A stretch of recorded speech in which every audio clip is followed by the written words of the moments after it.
Welcome to Poker Fraud Alert Radio. I am your host, Todd Dan Druff Wittelis. This is being brought to you live and recorded live on May 31st, 2024. The time right now is 4:08 a.m. Pacific Daylight Time. It is very late or early or whatever way you want to put it. I'm doing a few hours before I go to sleep and prepare for the event I'm going to play a little bit later today. I am at the World Series of Poker. I have already played one World Series of Poker event, and I have more to come, of course. So I know a lot of you want to hear about my experiences at the World Series, and that will be the first topic of this show tonight, and then we'll get to some things we missed in the previous show when I had to cut out early because my stomach was hurting. So I'm not going to get through all of it. I can't do a long show because I need to go to sleep, but I'm trying to squeeze this in here so at least you'll have some content to hold you over till I do the next episode. If you want to call the show, you can call it 775-FRAUD-55,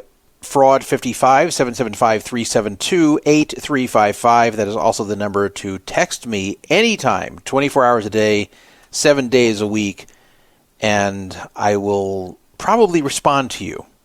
Probably. If I don't, it's just because I forgot.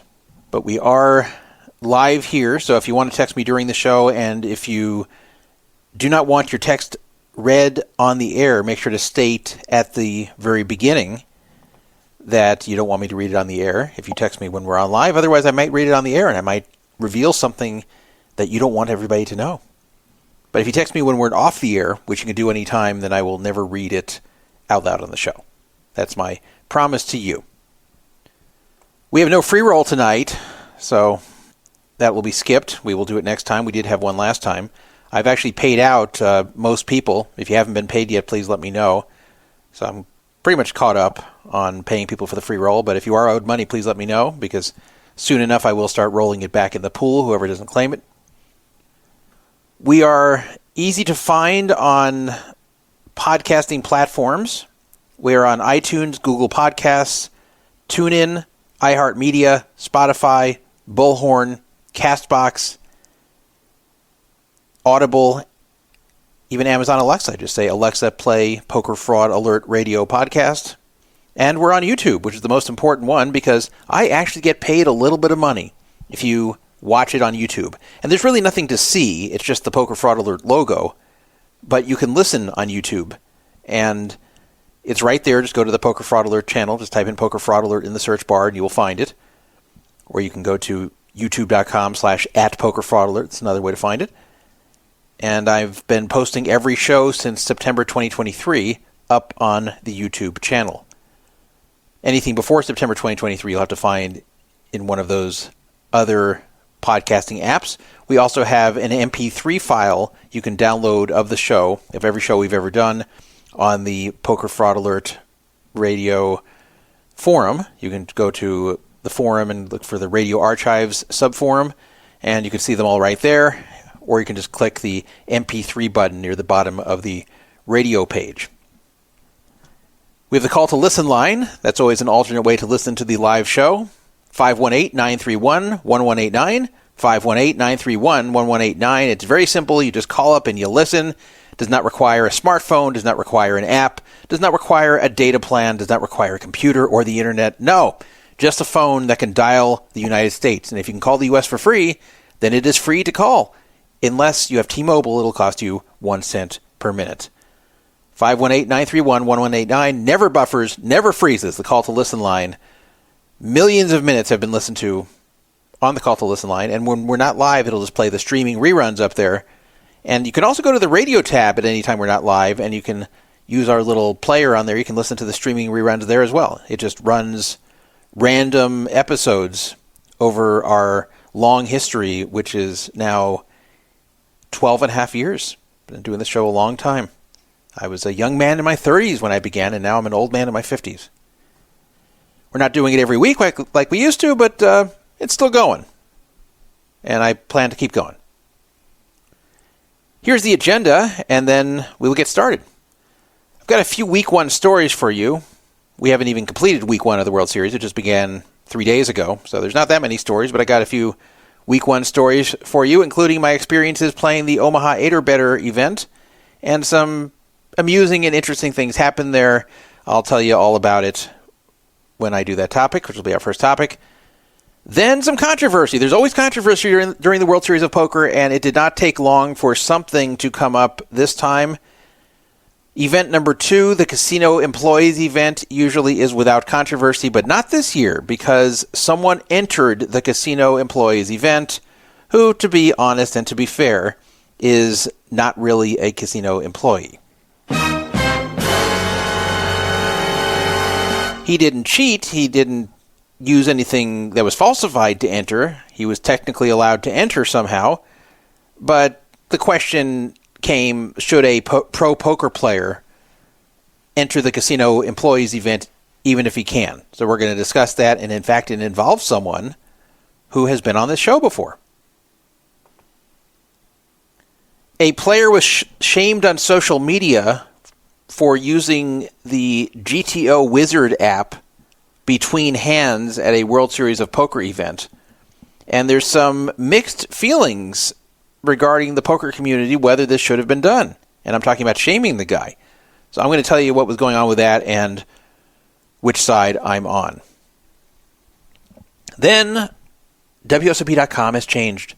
Once again, you cannot play on the WSOP.com that you knew of a few days ago. Now there's a new WSOP.com where you have to register all over again. I'm not kidding. There's now the third incarnation of WSOP.com requiring you to register once again. So they have added Michigan to their platform. So now Michigan, New Jersey, and Nevada all play together. This just started, and it is called WSOP Online. But there's a problem, of course. There always has to be a problem. It has to do with registration. It's not going very well. Not going well for me either. So I'll tell you the fail with that and how I feel they could have done it differently. Then we will try to catch up on some other topics that I couldn't do last week. I don't know how much we'll have time for, so I probably won't do all of this, but here are some topics. Steve Albini, who is a 2-time World Series of Poker bracelet winner and a semi-famous record producer, passed away abruptly at the age of 61, but he faced some controversy in his final few years, especially on Twitter. I'll tell you what that controversy is about. And nobody is talking about this in poker. I guess no one's talking anymore anyway because he passed away a few weeks ago. But at the time, pretty much nobody was bringing this up, but I feel it has to be discussed. So we'll talk about Steve Albini, his life, the good things about him, and the not-so-good things. Bots were caught in the middle of ACR's Venom tournament and were actually disqualified mid-tournament. So I'll tell you about that, and then I will tell you why I think that ACR will always have a bot problem until they address one major flaw with their setup that will just allow bots to stream in no matter how many they banned. And this is going to be an ongoing problem until they take some action here, and I don't know if they ever will. So I'll tell you what that problem is. Matt Bergart, who is a high-stakes Canadian pro poker player, unfortunately was murdered in Canada in a home invasion, and it wasn't even his home, just a wrong place, wrong time thing, very tragic story. So I'll tell you about that.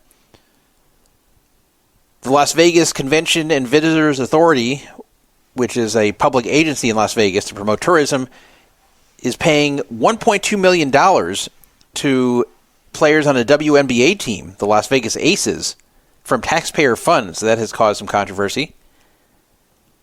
Circa sports director Jeffrey Benson is accused of banning sharp sports bettors. In particular, one of the guys on Twitter was saying that he was banned, but then more came out. And it wasn't quite what this guy claimed, because Circa was claiming they're not going to bet anyone for being... Circa was claiming that they were not going to ban anyone for being sharp, from being a good sports bettor, and then this guy was banned. But it turned out there's more to the story, so I'll tell you about that. Finally, a 72-year-old woman claims that Bally's Atlantic City cheated her out of a $2.56 million jackpot. I had a lot of people sending me that story and want me to talk about it, so hopefully I'll get to that one as well. So let's just get right on going here. There is no free roll. So I'm at the World Series of Poker. That's where I am right now as I do this show. Not a lot of live listeners because people didn't really know we're doing this show. More than I thought, though. So for those of you that are listening, hello. I'm glad you're catching me at 4 a.m. Maybe where you are, it's 7 a.m., so it might not be that outrageous that you're awake. I have an event today. I'm going to play the 1500 Limit Hold'em, as you might guess. Of course, I'm going to play that event. And that's at 2 o'clock. So if you count the hours, that's fewer than 10 hours from now. Fortunately, I don't have very far to go, but I do have something to do for about an hour beforehand. So I can't be on the show all that long. I want to tell you about my experience in the first event that I have already played. I've already completed the event. It's still going, so I won't be winning that event. And that would be the $1,500 08 event. That's Omaha 8 or better, Omaha high-low. And that's often running near the beginning of the World Series of Poker. That tends to be where it is on the schedule. This is the earliest it's ever run, at least in modern times. I know at one point the World Series was a little bit earlier in the year, and then at another point it was later in the year. But in the last 2 decades or so, the World Series of Poker has been typically starting late May and ending mid-July. But when I say late May, usually it's like May 30th, May 31st, May 29th, and then by the time the events get going that have like a lot of people in them, like not just specialty events like casino employees or some big heads-up event, usually that's like May 31st, June 1st. Well, the 08 event ran on May 29th, which is the earliest I've ever seen it.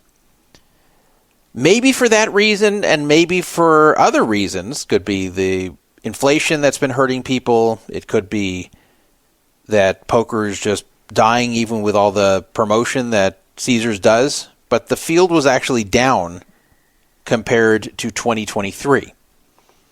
So in 2024, this one, they got 928 players. What was really weird is when they cut off registration, it said 928, and then about 15 minutes after that, it went up to 930 players, and then went back to 928. So I don't know what happened to those other two. Is that like a Caesars tax? They just decide to cut off 2 people from registration and pocket the 3,000 from the prize pool? I don't think that's what happened, but it was very weird to see it go up to 930 and then go back to 928. Probably just some mistake they were correcting, but that was kind of odd. Anyway, they got 928 players, and that was in 2024. So the event in 2023, which began on June 6th, which, again, is over a week later, it got 1,143 entries, and they got 928 this year. That's a pretty big decline. We're talking like a 20% decline. And yes, it's a limit game, but Omaha has been rising in popularity in general over the years, mainly thanks to PLO and Big O. That there's a lot more Omaha being played in card rooms now. So people do want to play Limit Omaha 8 or better. We're not talking about like Limit Hold'em, which is slowly dying. Limit Omaha 8 or better had been growing along with the other forms of Omaha. So to see it only get 928 people, I don't know if that's indicative of just the World Series shrinking this year or if it just was because it started too early. I think it's because it was right after Memorial Day, if you think about it. Memorial Day weekend ended on Monday the 27th, and then this was on Wednesday the 29th. So it's very possible that people had Memorial Day plans and then just couldn't turn around and leave right away for Las Vegas. Maybe they even took a trip on Memorial Day weekend. Whatever it is, maybe it's just too soon to leave right back to go to Vegas. That could be the reason. It also just could be that there wasn't as much interest anymore in a Limit Omaha 8 event, though I can't see a 20% decline from year to year just for that reason. Or who knows, it could just be randomness. I don't know, but kind of strange. Everyone was kind of surprised to see how much smaller the field was. Nevertheless, it was an event I wanted to play. It's an event I have struggled in since I cashed fairly deep in 2018. And I haven't played it every year. I think I played it in 2019 and obviously not in 2020. And then one of the last 3 years in 21, 22, 23, I also missed it. But still, I haven't cashed in since 2018, and in fact, I didn't make day 2 since 2018. So I just was running really bad in that event, and it's a pretty good event in that the competition is not all that tough. Of course, there's some very good Omaha players in the event, but there's a lot of players in the event who are not very good Omaha players. So if you are a decent to good Omaha 8 or better player, especially in the limit format, you will like this event. You will find that you're better than most of the people at the table. And it's an event I enjoy playing. I did not start off well. I sat down and I immediately started losing. I actually showed up late on purpose. I didn't even register, because if you register, then you blind off. But I didn't register, and I showed up into level 3. And that's just because the limit events, the first 2 levels are just not very meaningful. So all they do is kind of wear you down, and even if you're doing really well, it doesn't matter that much because the limit is so small. It's not like no limit where you can double up if you get in a good spot. Here in limit events, there's only so much you can win in the first 2 levels. So I came during level 3, and I got a decent table draw. And in fact, I didn't know anybody at the table, though they knew me. Some of them knew me at the table. At least 3 of them did. And it's an 8-handed event. So of my 7 opponents, at least 3 knew who I was and knew stuff about me. But I didn't know them. And I thought I got a pretty good table draw there overall. But I just wasn't winning hands. And I especially was having trouble scooping pots, where a lot of times I was splitting pots, but I just was not winning entire pots. And it took quite some time into the event for me to win my first hand that was an outright win, what's called a scoop, and have it be at least at the turn.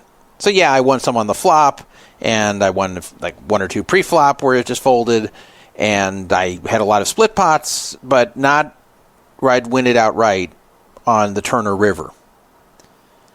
As you can imagine, my chip stack was dwindling, and the 25K I started off with went down to about 11 or 12. Finally, I started to do better. Not even winning a lot of scooped pots, kind of just getting involved in multi-way pots that would get pumped up and then splitting it, so still making a profit. So I won a number of those in a short time, and then I finally scooped an okay pot. And finally, not only did I get back to starting stack, I kept moving up, and I got to maybe 1.5 times average chips, and that was about the best I ever did. The highest I ever got to was 62K in chips when you start with 25, which it's fine, but it's not like I was ever crushing it. However, in the final few hours of day 1, I just stopped winning hands. And I just kind of slowly got blinded down. And the blinds get pretty big in these limit events. So I just started slowly getting blinded down. I wasn't playing especially tight. I wasn't being loose, but I wasn't like super tight knit.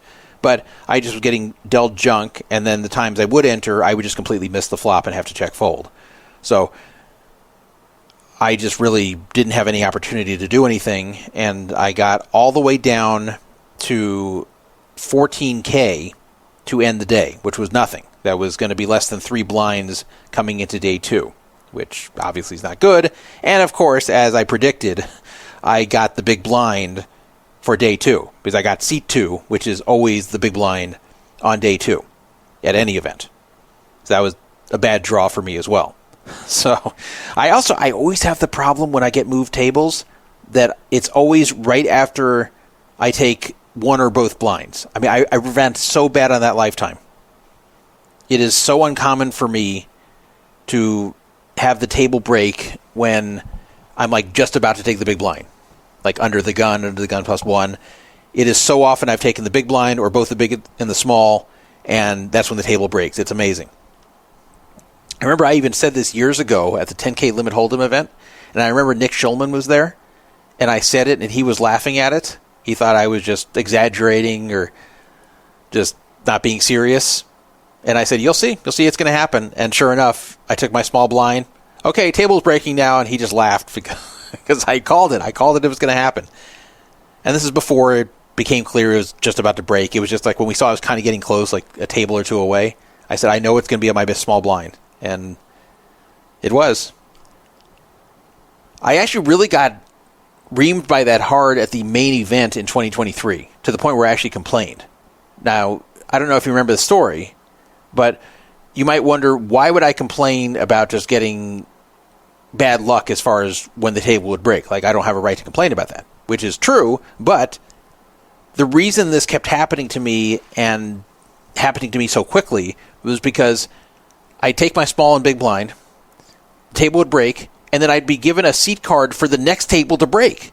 So I'd go over there, I'd happen to be right in the big blind, because I don't do any of that angle shooting, to walk around and wait until that passes so I can get a free round. I don't do that. Actually, I walk directly there, and I'm fair about it. So I get over there, I'm right in the big blind, again take the big and small, and then it breaks again. So I took 4 blinds in a row. Then I get moved to the next table to break. And again, I get the big blind. So I think I took 5 blinds in a row. I think that's what it was. Maybe 6 blinds in a row. Something like that. It was insane, and I was short-stacked. And the blinds are big, of course. This is day 4. So at this point, I actually went over and complained to the floor man. And I said, can you take those cards out? Because I'm so tired of being moved to tables that are just about to break. And they just dismissed me. And, what can I do about it? But that's stupid. They shouldn't do that. They shouldn't move people to the next table to break. Or even 2 tables away to break. Especially in a big field event like that. There's no reason for it. So I really got the shaft on that one, and that really made a difference, unfortunately. Because if you remember what happened to me in my 2023 main event, I kind of just blinded down. I was getting no cards, and the few times I'd enter hands, I just totally missed and ran into real hands. And then also I got chips eaten by that stupidity with getting moved tables 4 times. Of course. I mean, I hate to sound like I'm complaining too much, but this is the truth. I mean, I've been saying this for years.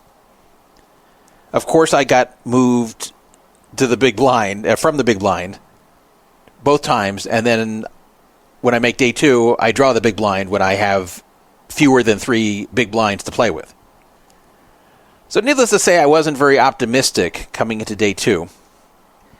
I had someone request that I talk about any name poker pros that I played with and talk about my experience playing with them.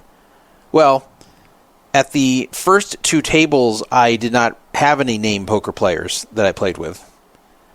But the 3rd table, I got Mike Mattisau, but I was not there very long, so I don't really have any amusing Mattisau stories. The only, I guess, semi-amusing story, if you can even call it that, was that I was saying that I'm not even sure if I'm going to make day 2 because it was super close. I had so few blinds. I said, anything reasonable, I'm getting in here. And I did end up getting it in a small versus big confrontation. And I didn't love my hand. I had 6, 6, 7, 8, which isn't that good of a hand in Omaha 8. But it was folded to my small blind, and the big just has random cards, and I've already got my small in. So I decided to put it in, and we did. And then the board ran out. It was actually on the flop. I actually tried to limp and just see it cheap and then check fold if I didn't like it, but he raised me, so then I was almost pot committed. And then the flop came 2, 3, 5, and I had 6, 6, 7, 8. So at that point, of course, I have to put it in if you know my 8, and we have almost no chips left. I mean, that's not a wonderful flop for 6, 6, 7, 8, but it's not terrible. So we put it in, and he had ace 6 for the low, but I had the better high. He didn't have a pair. And the turn was another 5, which is meaningless, and the river was a 10, and he had a 10 in his hand. So that seemed to be the end of me. And Mattisau thought it was the end of me. I thought it was the end of me. I'm grabbing my stuff. There's only one more hand to play for the night. I'm grabbing my stuff to leave. Then someone says, hey, a backdoor flush. So, yeah, I made a backdoor flush with that 10. I didn't need to make the flush because I was already ahead on the turn, only with a pair of 6s. But yeah, the 10 that gave him the pair over my 6s also made a backdoor flush for me. So, yeah, I still chopped the pot. So I didn't go anywhere, and I folded the final hand, which was trash, and that was that. By the way, I finished on the button there, so that wasn't wonderful either. So anyway, that was my small experience with Mattisau there. Didn't really have much interaction with him in that short time I was there. At the first table I was at, here's some interesting things I noticed, even though there were no big-name players there. One of the guys at the table who knew who I was and asked me if I still do this show, and said he enjoyed this show, but for whatever reason, he just stopped listening. He said, I don't know why I stopped listening. I just stopped listening, but I always enjoyed it when I listened. So that was nice. And the guy looked, kind of roughly around my age. Anyway, he revealed a little later in the event that he was married to a female in poker that was fairly well known in the 2000s, but I bet you haven't thought of in a lot of years. And I'm talking about Christy Gazes. Remember her? Remember she was married to a guy named Bill Gazes? Well, I did not play with Bill Gazes. I haven't seen him either. But she and Bill Gazes got a divorce, which I knew about. And she married this guy who used to listen to this show and just kind of just stopped because he got out of the habit of it. Christy Gazes cashed in the 2013 main event, which I almost cashed in. But she cashed in it for $42K, actually almost $43K. So that's a pretty nice cash. But then for whatever reason, she left poker. So she did not have any further cashes until 2019, and she played a $600 event, and then again hasn't cashed since. So there's been only one cash for her since the 2013 main event, and that was a $600 event online. So that was an online cash too. And I told him I haven't seen her around. And he said, yeah, she just stopped playing. He didn't go into why, but she just stopped playing. And apparently this guy still plays. And where does she live today? She lives in Pahrump. Yes, this guy moved to Pahrump and said that he moved to Pahrump because I guess he's not a poker pro. He had some kind of job, and they were threatening to take away his job because he didn't want to take the COVID vaccine. Now, I didn't want to get in a whole vaccine argument, but if I were to give my opinion there, which I didn't give, but had I given my opinion to him, I would have said, you're around my age, you probably should have taken it. Because in 2020, 2021, COVID was dangerous to middle-aged people. It's not anymore. Nowadays, middle-aged people should not be taking the vaccine, and really not since 2022. But in 2021, 2020, that was dangerous to middle-aged people. So he really should have taken it, but he was opposed to it. I agree with him that the mandates were stupid and should never have existed. And I'm talking about like employer mandates, stuff like that, that was not a good idea. That there was a lot of discrimination against people who just chose not to take the vaccine, and a lot of them were shamed, and a lot of their objections to the vaccine were dismissed, and a lot of these concerns people had were very valid. Like I knew when I took the vaccine that I was taking a risk. I knew it was not as safe as they were claiming. I just thought, and I correctly thought, that COVID was more dangerous to me than the vaccine was. But I was never under the delusion that the vaccine was safe and that I was basically taking a risk-free vaccine. I knew I was taking a risk. I just thought a smaller risk. It was pretty much like a mathematical equation to me. If I were younger, I would not have taken it. But anyway, he was so anti-vax, he didn't want to do it. So he actually was moving out of Las Vegas assuming that he was going to lose this job, and then they ended up relaxing the policy and he didn't have to get it. But by that point, he had already committed, and he ended up moving to Pahrump, which is in a different county. It's not that far from Las Vegas, maybe an hour away in the direction of Death Valley. But I guess that's where he still is, and that's where Krista Gazes is, because she's his wife. That's interesting, though. I had no idea that she got remarried into someone else who plays poker. I guess it's not that surprising.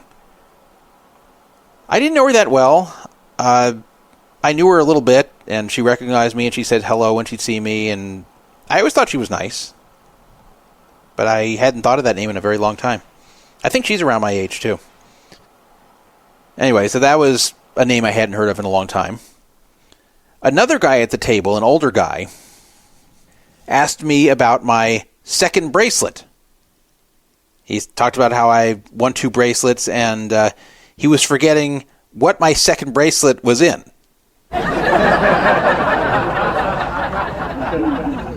And I said, I don't have 2 bracelets. And he said, what? I was sure you had 2. Are you sure you don't have 2? And I said, I'm pretty sure I don't have 2. And everybody's laughing, because if anyone would know how many bracelets I have, it would be me. If I won a second bracelet, I would be very aware that I have a second bracelet. I said, well, I've finished 3rd, 4th, and 5th at the World Series before, but no, I only have 1 bracelet. But this guy was sure. This older guy was sure that I had 2 bracelets.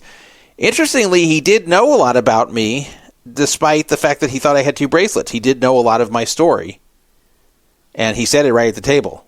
I didn't ask if he listens to my show. I probably should have asked him, but he knew a lot about me, but somehow he thought I had 2 bracelets. But that wasn't the only person at the table who believed something about me that I had that I really did not have. Another guy at the table who was from Texas and was wearing a Poker House Dallas shirt. I don't think he worked there or anything. I think he just got the shirt because he plays there. He said to me at one point, "Hey, Todd." And up to that point, he hadn't revealed that he knew who I was. So I said, "Yeah." He says, "So how's the restaurant going?" And I said, "Restaurant?" And I said, "I don't have a restaurant." He said, "Oh, I thought you did." I said, No, I don't have a restaurant." He said, "Oh, okay, sorry." And then I sat there. I'm like, oh, he must have me confused for Todd Brunson. I don't think he believed I was Todd Brunson. And if you've seen Todd Brunson, I don't look anything like him, aside from being fairly close to his age. But I think that he had heard that Todd owned a restaurant and assumed it was me. So I had 3 people knowing who I was at the table. Then the third guy, the one I mentioned, who is in Pahrump, who is married to Krista Gazes now, that guy also knew a lot about me, but then he thought I was still friends with Brian Micon. So nobody had it right. You had one guy thinking I'm friends with Brian Micon, which I once was, but not for the last 13 years. We had another guy thinking I had 2 bracelets, and a third guy who thought I have a restaurant. But yet they all knew about me, and they all knew a lot about me. They hadn't just heard my name.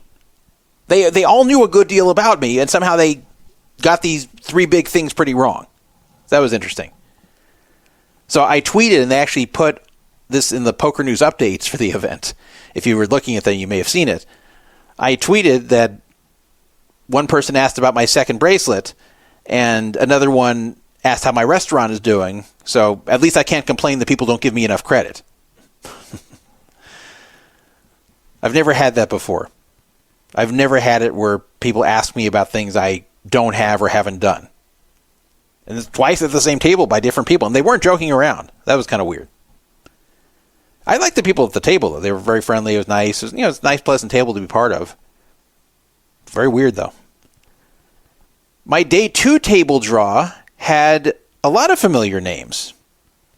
Among them, I had in seat 1, Matt Glantz, who listens to this show. I was in seat 2 with a big blind. And in seat 3, Alan Kessler. And then also, a few seats down, Jeff Madsen was there. So that was an interesting table. I thought I was going to last like one hand because I was on the big blind. I have fewer than 3 blinds total, and one of them's already in. So I had 14K coming in, and the blinds are 2,500, 5,000. So I thought if I have any reasonable hand in the big blind, I'm just getting in right there. I might last one hand. Well, what ended up happening is on both the small and big blind I played, and both of them I ended up chopping. And the small, I actually had a lot of hope I was going to outright win it because I flopped a straight. But then the guy turned a flush, and I ended up making a crap low to chop it. But the weird thing was I lasted the entire first level, which is 40 minutes long. I lasted the entire first level without ever chipping up. I had 2.8 big blinds coming in. I never got higher than 3.5. And yet I lasted the entire level. It was really weird. One of them, I pulled off a bad beat chop in a multi-way pot where I needed an ace, a 3, or a 4, of which a number of those were out already. There were 2 aces out and 2 3s out. So basically, I had 8 outs coming into the river, and I got a 4 to chop. So that kept me alive for the moment. That got me to my highest point of 17.5K, which is 3.5 big blinds. That's still nothing. The final hand, it was coming back around to the big blind again. So, of course, I have to go in with any reasonable hand because I can't sit around waiting for ace, deuce, something. So I get dealt king, 10, 9 with king 10 of hearts. That's not a hand I would play under the gun +1 normally. That's not a good hand in Omaha 8, but it's not a terrible hand, and it does have showdown value without improving because of the kings. And, of course, I have the king 10 of hearts, so that can make a flush, and king 10, 9, that can make a straight. So there are a number of ways to win with that one. So it's not a horrible hand to go in with, especially when nobody else is in yet. So it was completely correct to go in with that hand with my 2.8 big blinds with a big blind 2 hands away from me. Because who knows what I'll get in the next 3 hands. It could be total crap, and then I'll wish I went in with the kings. So I went in with the kings, and Alan Kessler 3-bets me. Now, if you know Alan Kessler, he's known to be very tight. So I didn't like seeing that. I thought he very well might have aces. So it folds back around. Of course, I put in my final bet there. And he turns over ace 3, 7, 6. So good, I'm ahead. We're both looking for totally different things. There's a decent chance we could chop the whole thing. So I just say, before they put out the flop, no ace. Because if they don't put out an ace, there's a decent chance we're just going to split the whole thing. And also a decent chance I could win. Well, unfortunately, there's an ace on the flop. It's like an ace flop that's also low. So very terrible flop for me, and I busted. So whatever. You know, I was kind of surprised to see he 3-betted me with the ace 3, 7, 6. Because I'm not going to go in with total trash there. I'll go in with hands I don't normally go in with from under the gun, but I'm a little confused why he 3-bet me there. But okay, whatever. He 3-bet me there, and he ended up winning. It's not horrible. It's just a little surprised to see it. And that was that. And didn't surprise me. I wasn't all that disappointed because I had very low expectations coming in with such a short stack. On the way out, Matt Glantz was nice enough to promote this show. He said that he really enjoys this show. It's very long, but it gives you like all the information you'd want to know about the poker world, and that he doesn't have to keep up on this stuff because I keep it up for him, and it's a very good show, and he was encouraging everyone to go find it and go listen to it. So I thank Matt for that. Maybe I'll pick up a few listeners from that little promotion he did as I busted. Then Poker News, who did not see the hand, came over and saw me walking away and asked what happened and asked if someone could tell them the hand. Now, I don't know if the people at the table told them wrong or if they just got it wrong. I would think they probably just got it wrong because I would think that Kessler would remember what I had and he would just tell them. So I think they just misunderstood Kessler or something. I can't see how he would forget this because when he flopped the ace, that was a big thing because that made it very likely he's going to win the hand, and he wouldn't have needed to do that if I didn't already have a pair. The way they wrote it up was that I had king, queen, 10, 8, all different suits, which is not a good hand. I would not have gone in with that. And that Kessler 3-bet me with ace, ace, 7, 6, which of course is a much better hand than ace 3, 7, 6. 3-betting with ace, ace, 7, 6 is obvious to do if a short stack is raising when the big blinds are coming to him. So that's totally fine that he would have done that. The ace 3, 7, 6 is more marginal. But anyway, that's not what he had, ace, ace, 7, 6. He had ace 3, 7, 6. So my kings would have been crushed by ace, ace, 7, 6. But my kings were not crushed because he had ace 3, 7, 6. So I had the pair already. He didn't. He made the pair on the flop. So that's the way they wrote it up. And it irritated me a little bit because there's people who check the World Series updates, people who don't really check Twitter, people who count on that to get their information and know who I am, listen to the show, whatever. There's even people who know me from other places that have nothing to do with Poker Fraud Alert, and they're looking at the WSOP updates, and I didn't want that being seen because if you know Omaha 8 or better, king, queen, 10, 8, all different suits, is a lousy hand to go take a stand with. That would be a fold. And it made me look like I'm a fish. So I tweeted to Poker News, like a public tweet, and I sarcastically said they made me look like a bigger fish than I already am, and then I explained how they got it wrong. So to their credit, they went and corrected it. And I will say that the update said that they asked other people to tell them the action, so maybe this wasn't their fault, maybe that someone at the table just told them wrong, maybe they heard it wrong. So at least they didn't see the hand go down. They were getting a third-hand report. But I then got a private message from Poker News telling me that I can contact them directly at such and such phone number if there's a problem in the future. So I think I irritated Poker News a little bit by this public calling them out, which I wasn't trying to do. Because truth be told, there's a lot of poker pros who talk shit about poker news all the time and just write and say awful things about them. I'm not one of them. If you notice, I don't bash poker news, and I have a good relationship with them. I was irritated for the moment. I was kind of in a bad mood because I just busted, and I've run bad in this event since 2019. But I wasn't trying to bash them. So I deleted the tweet, and I apologized for making the tweet public. I said, I should have just gone to you privately about it and told you there. I just kind of just put it out there because I was a little bit tilted that I've run bad in this event for a few years in a row. And I just didn't like that. I knew there were going to be people reading that, and it's going to make me look bad. So it was interesting, though, that Poker News did care that I did that. They weren't scolding me. Like, they weren't nasty, like, oh, why would you write that? And like they're very polite about it. In fact, they were apologizing to me for getting it wrong and saying, here's a number you can call next time to get this cleared up. So, I mean, I'll use that next time. Next time I will use that number if I want to see something cleared. And I don't care if there's like a small mistake. I don't like when there's like an egregious mistake in the hand that makes me look terrible. And I know it wasn't malicious. I know it was an accident, or maybe they heard it wrong, or maybe the person told them wrong. But I just don't like it up there. So I just want to correct it. But yeah, I should have asked them privately. If they ignore me privately, then it would be fine to ask publicly. But yeah, I shouldn't have done like a public tweet about that, because then people jump on it and start mocking Poker News, and that wasn't my intention. So I do apologize to Poker News for that. I do have a good relationship with them. I have had a good relationship with them for over 10 years. And they've been supportive of Poker Fraud Alert. Whenever they've quoted things that have come from me or from Poker Fraud Alert, they tend to link back to Poker Fraud Alert. They tend to mention Poker Fraud Alert. And I appreciate that. And they've just, in general, been respectful towards me. And I told them that in the DMs back. I said I appreciate the respect that's been shown to my site and to me.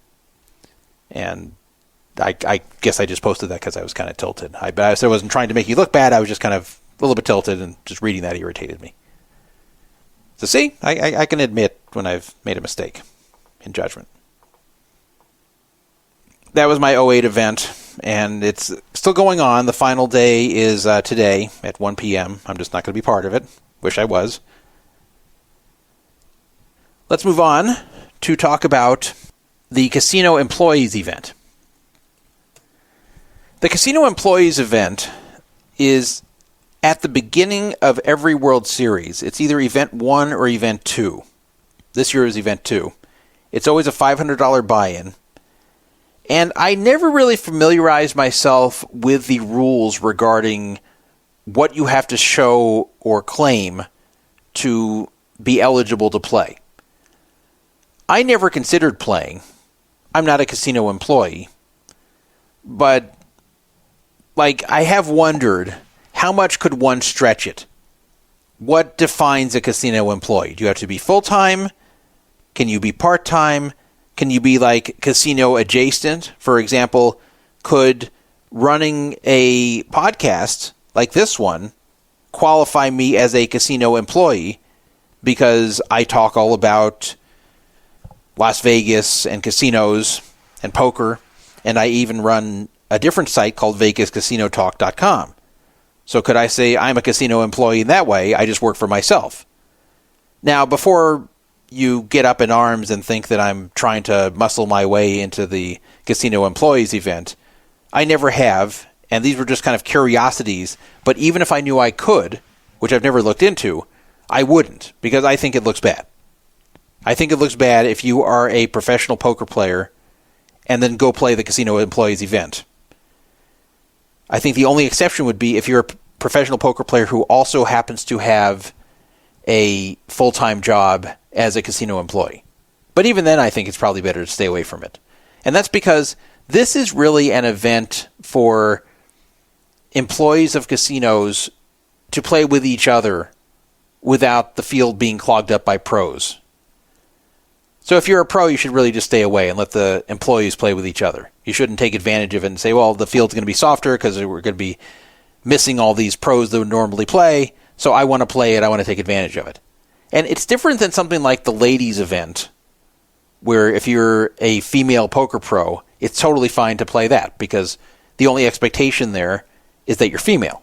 You don't have to be a female recreational player, just you have to be a female player. So you can be good, you can be bad, you can be okay, you can be a pro, you can be a rec. It's fine. If you're a female, then it's perfectly fine to play the ladies event. Same with the seniors event. I do not feel guilty at all going to play the seniors event being a pro player. And in fact, many pro players play the seniors event who are over 50. But even if they didn't, I wouldn't feel bad because the requirement is just be over 50. And I'm over 50, so I play the seniors event. And when I'm over 60, I'll play the super seniors event. So that's fine. But the casino employees event is different, because that really is something that's just for casino employees to play with each other and be free of poker pros. So if you can finagle your way in, my opinion is you shouldn't. Well, Alan Kessler decided to call out a situation involving someone in the casino employees event, and it drew some controversy. Here's what he wrote. This is on May 29th at 12:07 p.m. I hate to be a rat, but I want a fair playing field on day 2 on the casino as employees event.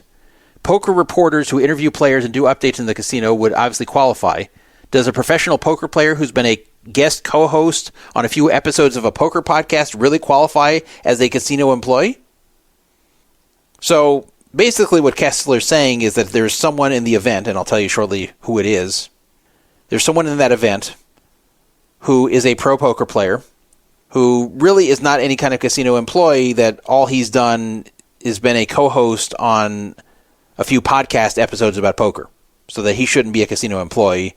And Kessler is saying that if you're one of the people who does interviews with players on something like Poker News, or someone who counts chips at the World Series of Poker, that should count.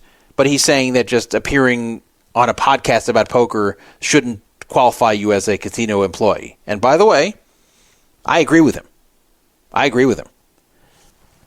I'm actually surprised that someone who does interviews for something like Poker News would be a casino employee, because that's not a casino. Poker News is not a casino. I don't think anyone who works at Poker News or any similar site should be eligible for that event. I really think it should just be actual casino employees. It's not gambling industry employees. It's casino employees. And these are not employees of a casino. To me, it's pretty straightforward. So I really don't want anybody in the casino employees event unless they are an employee of a casino.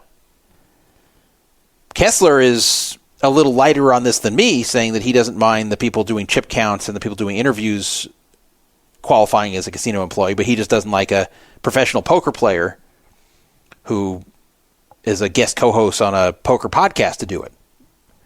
So the person he's referring to is Mike Holtz, who we have had on this show.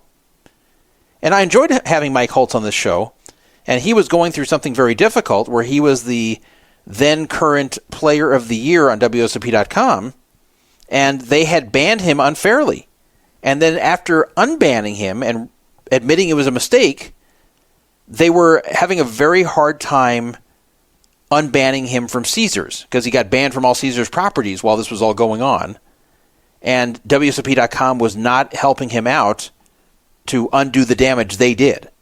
And so I had him on here to kind of give it more publicity, because I felt he was really getting screwed, and he was one of their most active players, and he was their most successful player that year. So he was really getting the shaft that year. I was 100% on his side.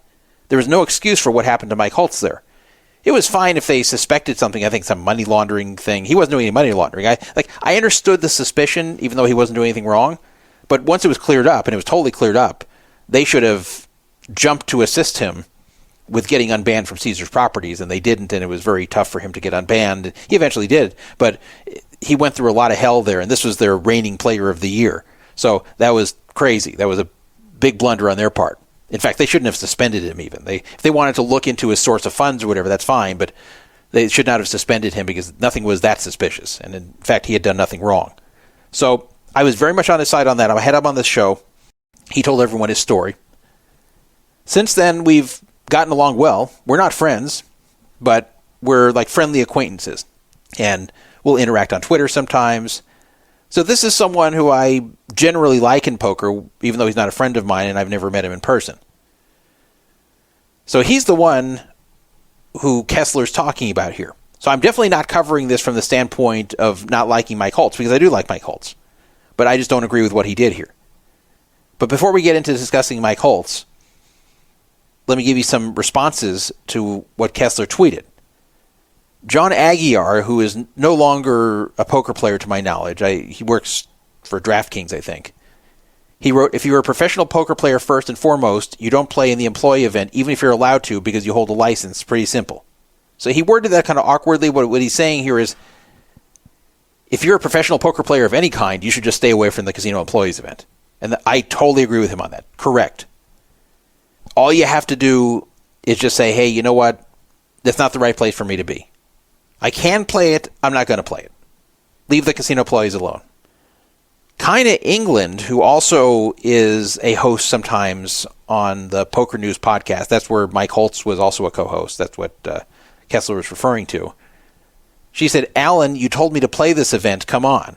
Now that's interesting, because Alan Kessler is known to like the ladies in poker. So he befriends a lot of women in poker, and Kinda is one of them. And that's fine, and they seem to be friendly, and I've seen pictures of them playing slot machines together and whatever. So she's claiming that Alan encouraged the opposite to her. That he said, hey, Kinda, you sometimes co-host that Poker News podcast. You could consider yourself a casino employee, so you should go play. That's what she's claiming that Alan said. I don't know if that's true, but that's what she's claiming. Now, maybe she's joking here, but I don't know. It kind of looks serious. I mean, maybe she's joking. It's hard to tell. And Alan didn't respond back, so I don't know if this is Alan being a hypocrite because she's female and he was trying to encourage her to do something that was advantageous for her, but then when Mike Holtz does it, that he doesn't like it, or if she's just making this up to screw with him. I don't know. It's kind of a weird response. I wish Alan gave an answer to that. I should have asked him when I was there with him today, but I was just too focused on my short stack. Anyway, I agree with Alan for the most part. Even if he was hypocritical with the thing with Kinda, that's stupid. But putting that aside, I agree with the general sentiment, but a number of people didn't. Some people were calling him a rat, even though he called himself a rat, but some people were saying that, yeah, you actually are a rat. And others were telling him that, yeah, he shouldn't be calling anyone out like this. Others agreed with him. A Twitter user who goes by Carlos Figgy, who listens to this show, he said, horrible look. It's supposed to be a protected class. Can't do 7 episodes of a podcast and be a, quote, casino employee. Most of them actually work at casinos, or it functions 40 hours a week. Guess they don't get the fun environment. Yeah, like I agree with him. So he's agreeing with Kessler, and I'm agreeing with him. So the question is, should someone like Mike Holtz, who's clearly a professional poker player, a very successful one in the last few years, he's won the WSOP.com Player of the Year. He's a very good tournament player, no doubt about that. That's how he makes his living. Should he enter that event? I don't think he should. I think anybody who's a pro should stay away from it.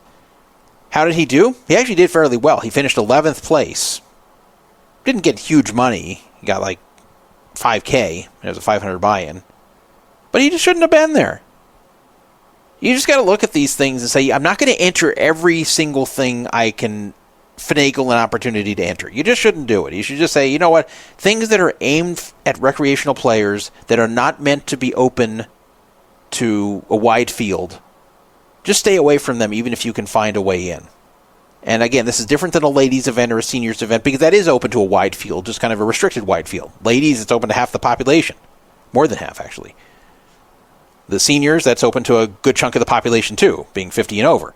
But casino employees is open to a niche group, so stay out of the niche group if you're not part of it. Let the casino employees play with each other, and that's it. So we'll see if Mike does this again next year, or if he just has decided he's not going to risk the backlash. Maybe he just looked at it like, hey, I either qualify or if I don't, they'll tell me if I don't when I go register. And if they let me register, great, that's on them. That maybe have been his rationale. Mike has never been known as an angle shooter of any kind, or someone who's dishonest, or someone who's greedy. Like, he has a good reputation. So I don't really think this was malicious. I just think he was just overlooking for value. I think he just thought to himself, okay, this is a good value event for me to enter. with no other pros there. So if they'll let me, great, I'll play. If they won't let me, no foul. Like, that's probably what he was thinking. He wasn't thinking about how it looks. So hopefully he won't enter again next year. A player was shamed on social media regarding the usage of GTO Wizard. Remember last year I talked about this, that this is going to be a problem, and that I just want these tools banned, and Matt Berkey didn't agree with me and had a debate with me on Twitter Spaces that got kind of heated. Remember that whole thing? Well, it's coming back, this whole controversy, and I'm kind of disappointed to see the way some people are reacting to the call-out. So I am of the belief that live poker should not have any of these solvers involved, period. I don't like the solvers being involved during hands. I don't like them being involved after hands or before hands. I don't want them involved at all. They have no place in live poker. If you want to go back to your room or your house and you want to look up various situations that you noted or remembered and see if you did it right, that's fine. That's learning after the fact. But during the event, you should not be using solvers. Then you might ask, okay, well, what about like on the dinner break? That's fine. You want to go to a dinner break? Fine. You want to do it during the break? That's fine too. But when you're there at the table, you should not be using a solver. And I don't mean if you take 2 steps from the table, you should be able to use a solver. I'm saying that if you're there on the tournament floor, you should not be using a solver. It should be that simple. Anywhere on the tournament floor, you can't open a solver. Anywhere off the tournament floor, out of the room, you can use a solver. And it could even be like, if it's during the tournament running, you also can't. So you also can't step out of the room during a long hand you're not involved in, and just because you're out the door, use a solver. It should be that you can use it on breaks, you can use it during the time in between day 1 and day 2, whatever. So basically, when the tournament is not actively running that you're playing and you can use the solver, otherwise you can't use the solver. That should be the rule.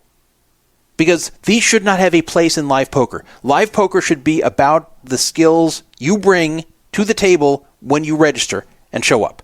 That's it. You should not have any computer assistance. You want to look up stuff afterwards? When you're out of the tournament environment, that's fine. But you should not be at the table, be able to check how you just played the last hand. You definitely shouldn't be able to check how you're going to play this hand. But you also shouldn't be able to check how you played last hand. There should not be learning on the fly. Because then you can adjust and you can say, okay, well, I played this wrong. So when this situation comes up again, then I'm going to play differently. And sometimes they will come up again fairly soon because some of these are like stack size dependent, where you have to figure out, which ranges you shove all in, which ones you fold, which ones you call. So a lot of times the same or very similar situation can come up minutes later. These just should have no place. And the counter argument has been, look, it's too hard to police, it's too hard to enforce, and what's next? And if they can do it on breaks, then what's wrong with them doing it after the hand? So a guy named James Chen, and I guess apparently there's 2 James Chens, and what's especially confusing was that there were 2 James Chens in the Omaha 8 or better event, and one of them was the chip leader, and one of them had like a short stack. So this James Chen, I believe, is the one that was the shorter stack that didn't cash. And this is what he tweeted. This is from a different event. He said, caught this guy at the WSOP $1,000 Mystery Millions Flight A. That was on May 30th. First photo was taken at Paris White Section, table 194 at 5:39 p.m. Despite the privacy screen protector, so the guy had a special screen protector making it difficult for people on the side to see what is on his phone, you can make out the GTO Wizard login screen. Second photo is for identification. So basically he took 2 pics of the guy, one of him using GTO Wizard and like being on the login screen for it, and the other one is a clearer picture of the guy himself so he could figure out who he is. And then he went on to explain further what happened here. That was the summary, but here's the more details. On level 13, I noticed the player on my left input his stack into a calculator app and divide by the big blind. Now that's fine. That's just figuring out how many blinds you have. He then opened GTO Wizard and was about to log in when I snapped the photo and confronted him. I asked him why he has GTO Wizard open at the table. He says he was just logging in and hasn't done anything yet. I say that's only because you got caught. He then says he was only going to check his subscription. Do you think that's likely? You think that right after he looks how many blinds he has, he wants to see if he has a subscription active on GTO Wizard right then?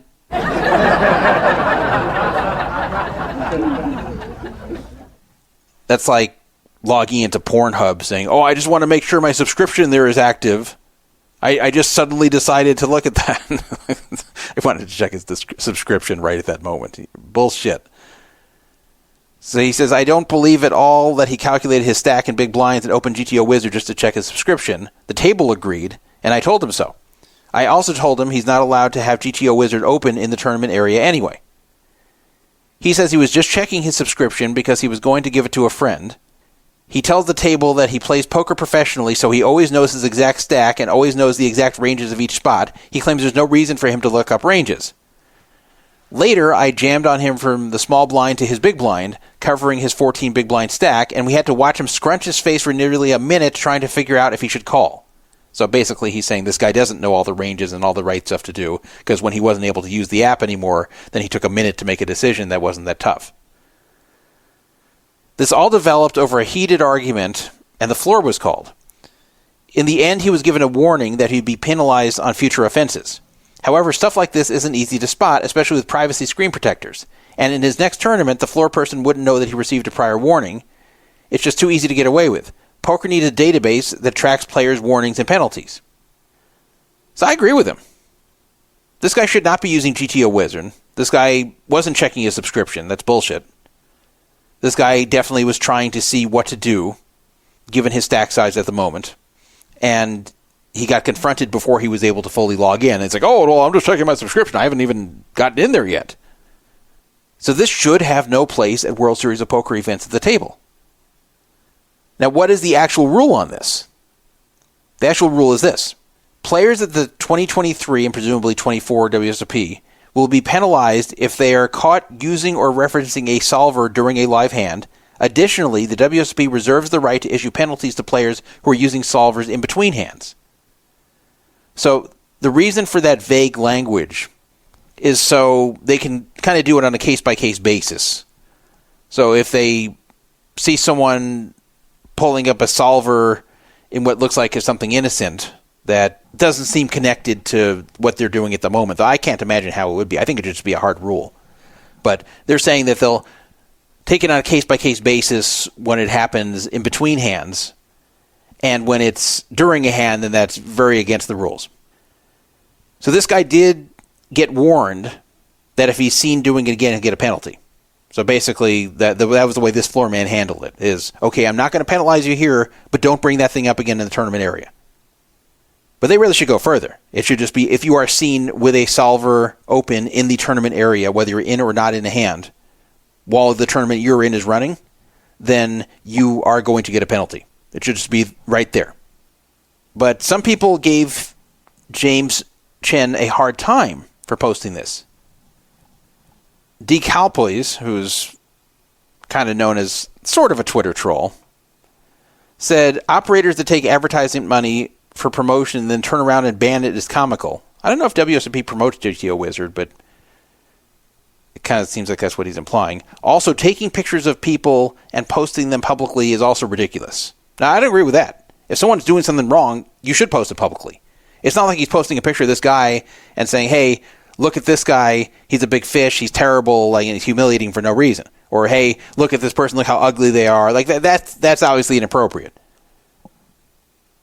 You could even say if you had words with someone at the table to go post their picture and try to get people to hate on them is bad form. Depending on what they did, it's okay, but in other cases it's not. But here the guy was using GTO Wizard while he's at the table. So yes, you should post his pictures. I don't agree with Decalpoys about that one. Max Silver asked if he doesn't have the cards in front of him, what rule is he breaking? And then James Chen showed that rule that I just read you.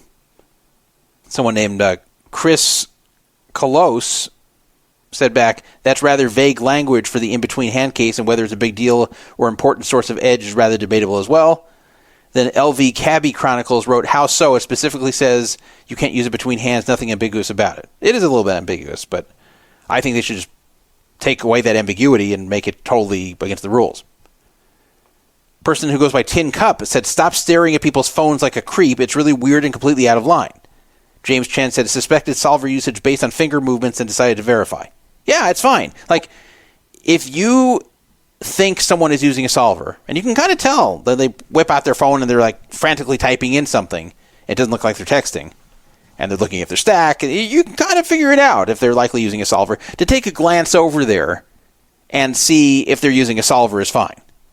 It's not fine to get over someone's shoulder and see what they're texting. You're curious when someone's texting their friend, and you try to look at their private text. That's not good to be doing. But to glance over at someone's phone and see if you could see a solver being used when you think one is being used is fine. So this Tin Cup person's wrong. A person named James Christoph wrote, in between hands, who cares? You should care. They should have no place in this. Obviously, there's a reason to be using it. Like, I hate the argument of, it doesn't matter if they're using it between hands. Well, if it doesn't matter, then why are they using it between hands? Why not just do it when they get back? Why should they be using it in between hands if it doesn't matter? It must matter or they wouldn't be doing it. Eddie B said, show me somebody who needs to use the GTO Wizard at the table, and I'll show you somebody who's going to dump all their chips to me or somebody else later on, guaranteed. See, I don't agree with that. I think that's an arrogant way to put it. To say, well, this indicates the person sucks, so I'm happy to have them at the table. First of all, whether a person's good or lousy, that should not allow them to cheat. The rules shouldn't be different for bad players versus good players. And second, I don't agree with this. If someone can keep using GTO Wizard to guide them in certain spots, then they're getting an additional edge they shouldn't have, and they're probably not a bad player at that point. I'm not saying they're world class, but I'm saying that I don't think this guy was a fish. I think this is a guy who likes to use GTO Wizard when he plays and has gotten used to it online, and now is bringing it to the live game. The identity of the person is actually known if you look through the replies. Now, I wasn't going to say this before until I just saw it now. Someone said that it was a player named Frederick Normand, and I believe he's European, Normand, Frederick Normand. Someone said, hey, that's Frederick Normand, but I didn't want to say it as I was reading this because in case it wasn't Frederick, I didn't want to unfairly accuse him of this on this show. But Frederick, further down in the thread, which I'm just seeing right now, actually owned up to it. Here's what he said. Also was not in a hand, was never on any chart, and you never saw me looking at any charts. Mind your own business next time, please. Well, that's not a good response. Yeah, he never got to any chart because he was caught trying to log in before he got to the charts. If you go to Frederick Normand's Twitter, which is Fred Norm Poker, exactly as it sounds, Fred Norm Poker, he's listed as Poker Pro WPT champion. So yeah, I mean, he's won a WPT event. See, he's not a fish. I hate the people who are so arrogant. Say, hey, anyone who needs to use that, I want to have him at my table. I'll kill him. No, you're not. These are probably good players who are using this for an additional edge. So Frederick Normand should not be using that. He's won a WPT event. He's not a fish. He's a poker pro. He should not be using that. And his excuse is not good. So saying mind your own business, that doesn't really answer anything. He also said to James Chen, hey man, thanks for yelling at me at the table like a psycho. I was caught changing my subscription and wanting to give my account to my housemate. Damn sorry. Mind your own business and stop taking random pictures of people you're cringe as fuck. Good luck the rest of the series. See, I don't believe it. I don't believe that he was logging in right at that moment to give his GTO Wizard account to his housemate. That's just such a lie. There's no chance. James Chen said back, let's bet on security footage who got agitated and yelled at first, or we could ask the other 6 players at the table. You can't even fold to a 3-bet without getting mad. And then someone, I don't know if the person at the table or not, but then a person named Matthew Plouffe said back, ha ha ha, perfect description of him. Matthew Plouffe also said, that's the best excuse you can come up with? I understand you weren't in the hand, but pretty sure WSOP rule states it's not allowed even between hands. Whenever we play cash games again, I welcome you to use these charts and stuff, though. You're a GTO punter. So this is another person who thinks that this doesn't help him enough. But a lot of poker players are just very arrogant, like, oh, come on, come play with me anytime. Heads up for rolls, blah, blah, blah, blah. It's so stupid. So I don't look at that in that way at all. It just shouldn't be used. And I don't believe his excuse. And he's being arrogant about it. Back to James Chen here. I support the calling out of these players. I support posting their pictures. You got to be sure they're really doing it, or at least fairly sure. Don't falsely accuse people. But if they're doing it, you should call them out, because there needs to be public shaming. There needs to be consequence for people who are bringing these solvers into live events. It shouldn't be happening. It's against the whole spirit of live poker events. They have no place. They should not be here. People need to learn that. People need to stop it. They need to get penalized. They need to get disqualified if they don't quit this shit. And I agree they should also have it somewhere in the World Series of Poker database who's been warned for this, and it should be very strict. If you're caught using one, it should be something fairly stiff. And if you're caught using a second time, it could be like a ban. And then it'll stop this real fast. It's not like people can't control logging into GTO Wizard. If you know that's not allowed, then get penalized the first time, and then you'd be told, this is considered cheating. We're giving you only a penalty this time, but next time it's going to be disqualification, and after that it's going to be a full ban from Caesars. That would stop it real fast. These guys would stop it if they thought there was going to be a harsh consequence. But they're doing it because they can get away with it. And I've never liked the, it's hard to enforce excuse. Well, okay, a lot of laws are hard to enforce. A lot of things are never caught. That's true about all kinds of laws on the books. Think of how many crimes are committed that never get caught or prosecuted. And what happens is people keep committing the same crime enough times over and over, they eventually get caught. So usually when you see someone caught for something, it's not the first time they've done it. That's the general rule of thumb. So that's the way this would work here too. Yeah, they're going to miss some people doing it, but eventually they'll get caught. And I've also heard, well, then how do you prove it? How do you prove this happened? Well, they have security footage. They could bring the person in if they're denying it and say, okay, look, if you were doing it, tell us now and you'll take the penalty. If you deny it and then we pull up the security footage and we see GTO Wizard was being brought up, then we're going to ban you from the whole property. I think at that point they'll admit it. But at the very minimum, have the damn rule on the books and enforce it as well as you can. 775-FRAUD-55, 775-372-8355 is the number. That's all for the World Series discussion for now. Hopefully I'll have some good news to report next time regarding my $1,500 limit hold'em event I'm about to enter. But let's move on to talk about a WSOP.com change that's very big that just happened. And there's some stuff you should probably know about it if you ever play on there. So WSOP.com has been trying to combine states, and this way they would have a bigger player pool and more games that run. Because to be honest, WSOP.com has kind of always been a ghost town. It just hasn't been a very active site. Eventually they combined Nevada and New Jersey. It got a little more active, but still kind of dead. And by the way, when they did that, you had to do a whole new login at that point. So there was the original WSOP.com. Then when they added the New Jersey version of it, it was separate.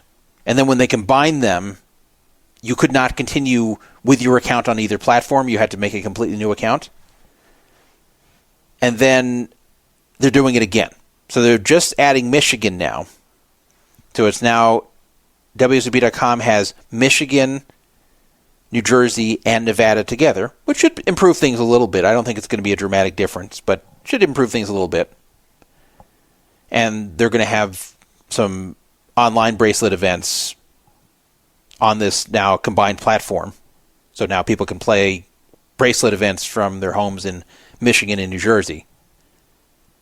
But again, they're making you sign up for their new platform, which they've renamed now to be called WSOP Online. Now, I don't mind the renaming because it's always been confusing that WSOP.com was used for multiple purposes, which maybe I shouldn't criticize because Poker Fraud Alert Radio is on PokerFraudAlert.com. And I always have a hard time explaining to people when they ask me what Poker Fraud Alert is, and I say, well, it's a internet radio show and podcast. Oh, yeah, and it's also a forum. And then I have to explain that those are two very separate things, but they exist on the same site. So it's kind of hard to explain what it is. That might actually have been better if I separated them. But anyway, they're all on the same site. But same with WSOP.com for a while, that's where you'd go to get info about the World Series of Poker, but then that's also where you would go to get the software and sign up for playing on the poker site. So I think you're still doing it through WSOP.com, but at least it has a different name. Now it's called WSOP Online. So I'm fine with that. But the whole thing with having to sign up all over again, I don't know if that's a regulatory thing or if they just are doing it this way, which I think is stupid. I don't know why they can't just migrate accounts over. And I had a feeling that the migration, which is basically having to re-sign up, was going to be a fail. And I was right. So they notified people on May 25th and said that on May 27th, WSOP.com would officially launch and the existing sites of WSOP Nevada and New Jersey would go down. Now, when I say go down, I don't mean you'll lose your money or anything, and you can actually transfer over your money, but that you won't be able to play on them anymore, and you have to sign up for the new WSOP Online. So they offered in those 2 days, you can pre-register if you want, if your goal is to basically move everything over. So you can either just go create a new account, or you can pre-register. Now, there's already a few problems. First of all, would you believe the pre-registration allows you to steal other people's known screen names?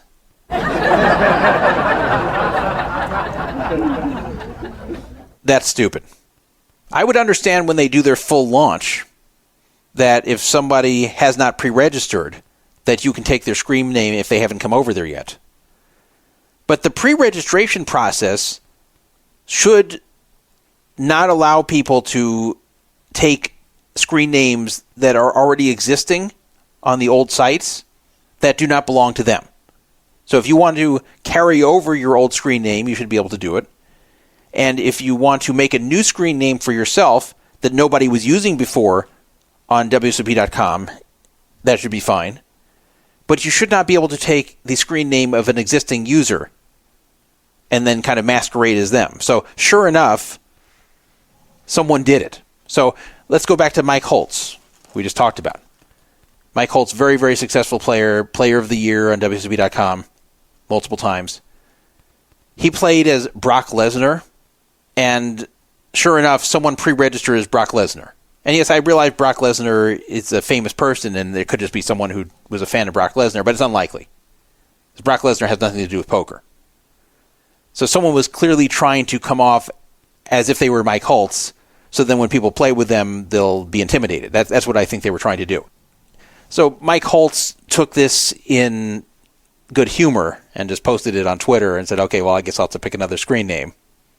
But it shouldn't have been allowed for that to happen. And there was an easy way to stop it. So that was the first fail. Second, you had to go through a whole intrusive and obnoxious re-verification process, which is so dumb because you've been verified already. So if you can log in under your old screen name and password, you should be able to just have them transfer over everything that's been used to verify you. But no, they put you through a whole new verification process, and then if it doesn't like something for any reason, then it's going to make you submit all these documents to prove your identity all over again. So, for example, if the address you put down does not match the one on your license, and this happens all the time for various reasons. People move, people start getting their mail in another place, whatever it might be. So if the address in your driver's license or whatever ID you submit does not match what you're putting down as the address that you want for your account, immediately you're going to have the whole thing freeze up and tell you that you have to wait for them to contact you, that you have to upload your ID and then wait for them to contact you. So, okay, I uploaded my ID. This happened to me. I uploaded my ID. It was a very clear picture of my ID. And then it said, thank you for submitting your ID. We're going to look at your ID to verify it within the next few days, and we might ask you for some utility bills to prove who you are.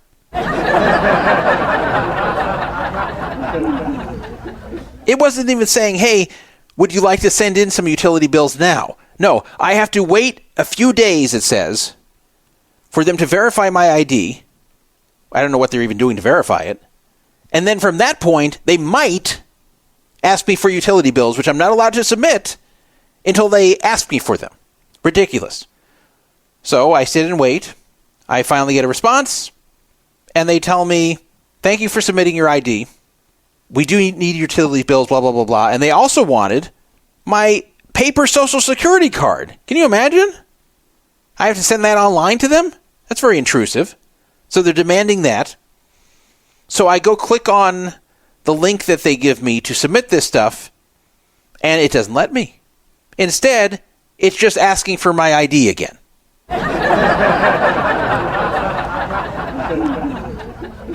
And why? Because it says my ID was rejected. How is my ID rejected? I submitted a very clear photo of it. In fact, it was an existing photo I had of it for something else from a completely different company that had nothing to do with poker. Very, very clear. And there was nothing wrong with it. And it was rejected. Didn't tell me it was rejected, by the way. I didn't get an email saying it was rejected. They were telling me to submit utility bills. I click on the link. It's not letting me do the utility bills. It's making me do ID again, and only ID, because the previous was rejected. So I submitted the same IDs again, front and back, and I emailed them asking what the hell's going on. So then I got an email back saying, thank you for submitting your ID. We've accepted it.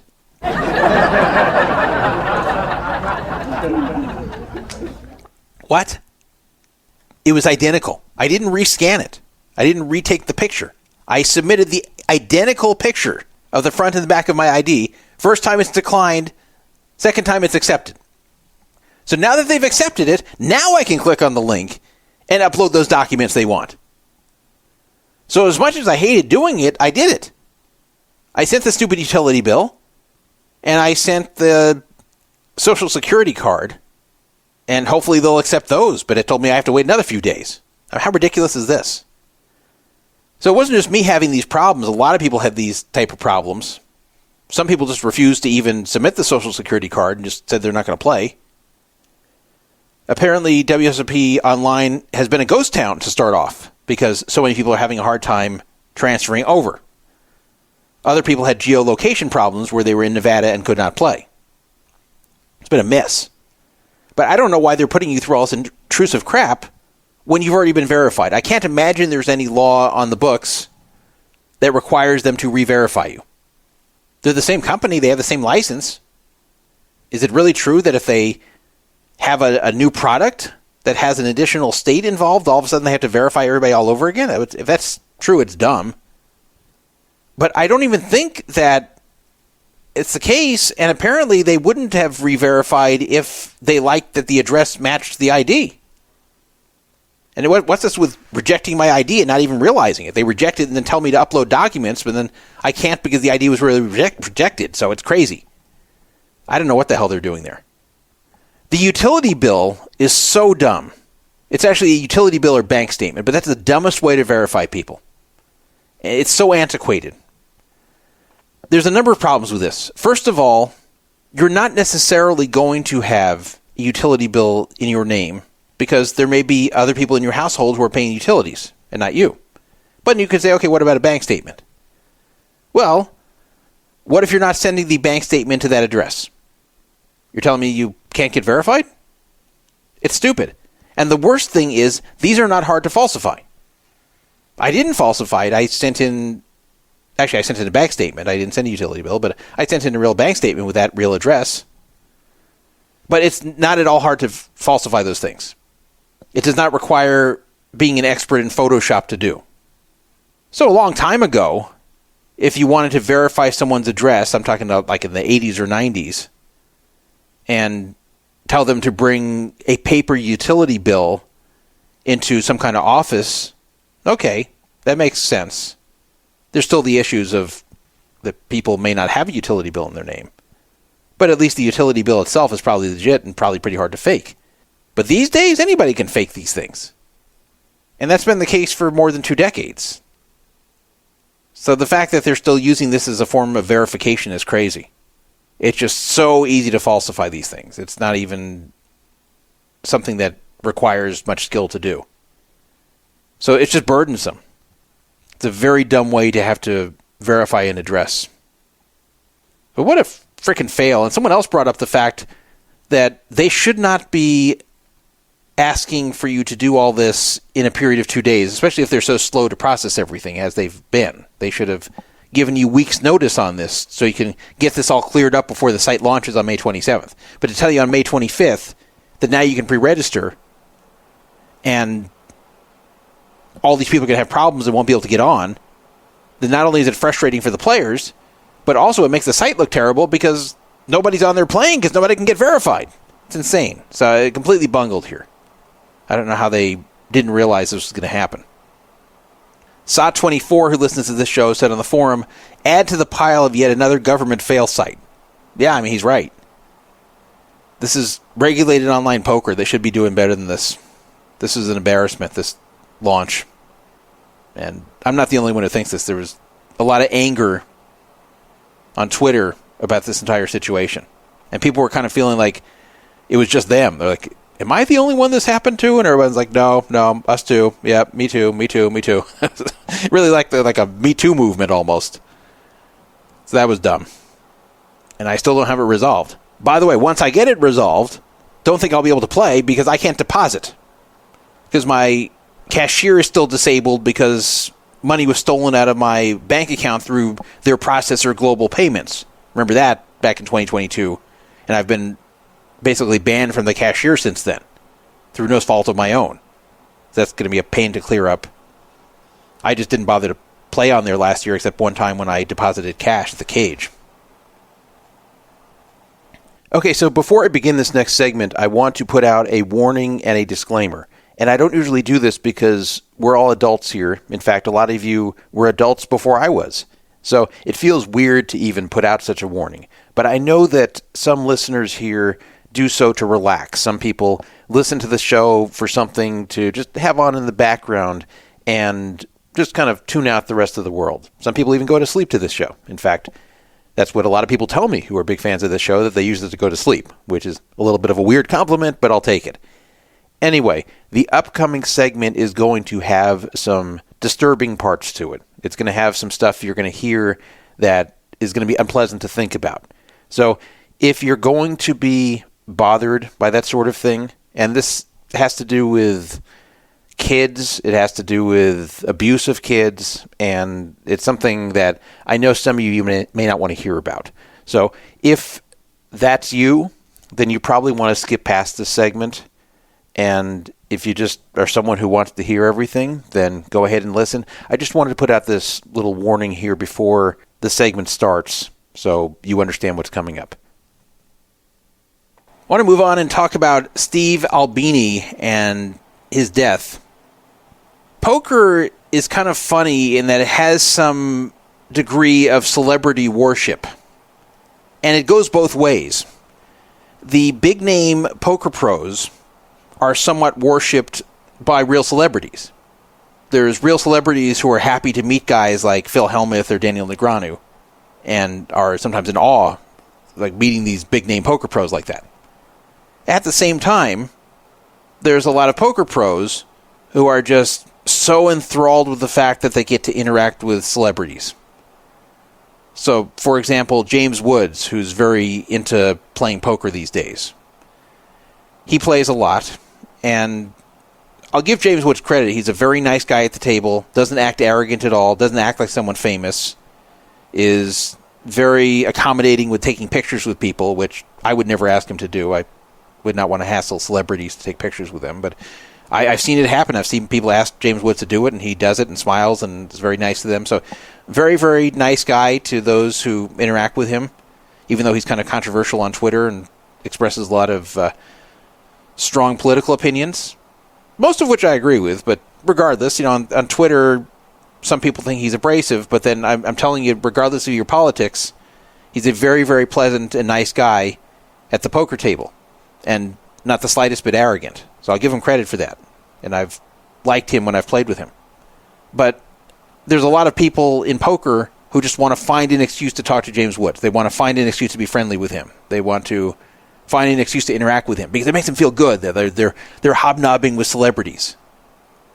And I'm even talking about pro players who are somewhat known, that they get a big thrill out of feeling like they're part of the elite now because they can be friendly with celebrities that play. So I've seen some of this. And yeah, it's interesting. It's kind of a novelty to have someone at your table who is famous for some reason or another. But at the same time, to me, it's not like a gigantic thrill. To me, it's something that's interesting to mention to people. But it's not like a gigantic thrill, and I don't worship celebrities around me. Like the good stuff I said about James Woods is just my observations about him and how I think it's nice that despite his fame that he just acts like a regular guy at the table. Anyway, this isn't about James Woods. This is about Steve Albini. James Woods is still alive. Steve Albini has passed away. So who is Steve Albini? He's not as famous as James Woods, obviously. Steve Albini was a semi-famous record producer. He was the founder, owner, and principal engineer of a Chicago recording studio called Electrical Audio. At Electrical Audio, he recorded thousands of records, and he did it for acts like Nirvana, Pixies, Breeders, PJ Harvey, the Jesus Lizard, Jimmy Page, Robert Plant. So he was very successful with his recording studio, Electrical Audio. He wasn't a household name by any means, but people who followed the music industry knew who Steve Albini was. And Steve Albini also really liked poker. He was an active recreational poker player. From what I've heard, he was pretty good. He's had 3 good scores at the World Series of Poker, earning 2 bracelets. So in 2013, the first year he was qualified to play the WSOP Seniors event, because he was 50 that year, he finished 12th, and it's a big field event, and he got $40K. In 2018, he won a bracelet at 7-card stud for $105K. And then in 2022, he won the $1,500 horse event. So the guy has 2 bracelets and a deep run in the seniors in 2013. Not a full-time poker player. He liked poker so much that his Twitter handle was at Electrical WSOP, even though most of the time he wasn't tweeting about poker. In the record industry, he was mostly well-regarded, and he was seen as talented. In the poker community, he was also well-liked. He was known to be pleasant at the tables, and as I mentioned before, various schlub poker pros loved the idea that they had befriended a fairly famous record producer. So if you ask the average poker pro about Steve Albini, what do you think of him, you'd usually get a positive response. I'm talking about before he passed away. Now, was he sick? Did he have cancer or something? No. He passed away abruptly, and it was a surprise. On May 7th, at the age of 61, he just abruptly passed away from a heart attack. Now, he's in the music industry. Do you think maybe it was drug-related? I think probably not, because he had long claimed to have sworn off drugs and alcohol because his father was an alcoholic. So he said this in interviews, that he had stopped drugs and alcohol a long time ago because of what had happened to his father. And I think I believe him. So I think this is just a guy who had bad luck and at age 61 just dropped dead of a heart attack. And this can happen to anybody, even if you are healthy and do all the right things. Once you're over 50, especially if you're a male over 50, this can pop you at any time. So it could pop me at any time.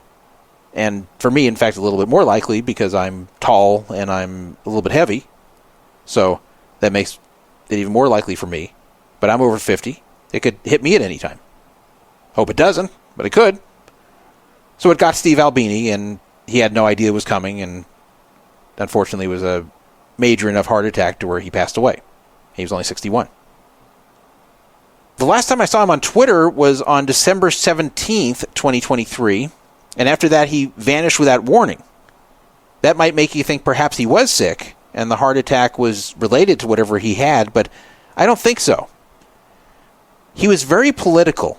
Unlike James Woods, who's right-wing, Steve Albini was very left-wing, very, very left-wing. And he was very, very vocal about his politics. And in fact, he was very condescending and nasty to those who didn't agree with him politically, including me, which I'll get to. So he got mad on November 2nd about a promoted hashtag. So he was trying to search for transgender. I don't know why, but he was trying to search for transgender as far as tweets dealing with that topic. And in the process of entering transgender, just when he entered transgen, a promoted hashtag came up, hashtag detrans, and detrans meaning you were once a trans person and then you transitioned back to not being trans anymore. So there's a lot of influencers on the right who amplify the stories of detransitioners trying to show that people transitioning isn't necessarily a good thing. So PragerU, which is affiliated with Daily Wire. I don't exactly know if it's owned by Daily Wire or just affiliated. It's run by Dennis Prager, and it is a right-wing company that puts out right-wing content online. It's not a real university, PragerU. But he got a promotion for PragerU saying hashtag detrans, the stories of detransitioners promoted by PragerU. So this is what he tweeted on November 2nd, 2023. Fuck this. I come here to read jokes, end capitalism, and shit on Steely Dan, not to be a captive audience for fuckhead bigot you. I'm about through. Find me on Bluey. I'm not even sure what Bluey is. It must be some kind of alternative platform.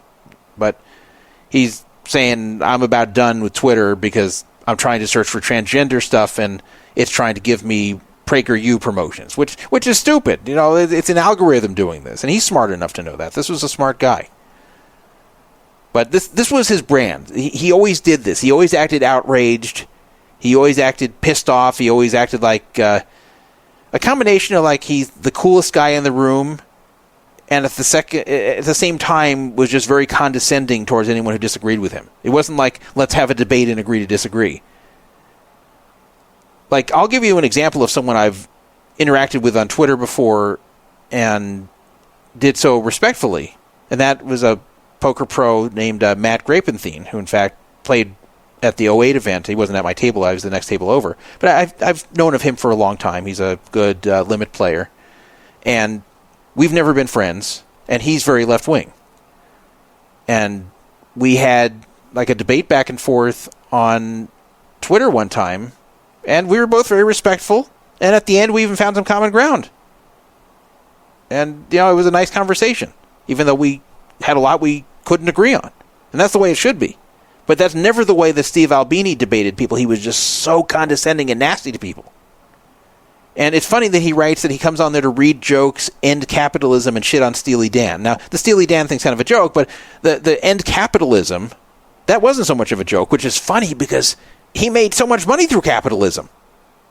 But you'll see from when I go on describing the controversy he was involved in, this was a guy who was often hypocritical. My one interaction with him was a political argument, but it's not a fight I picked.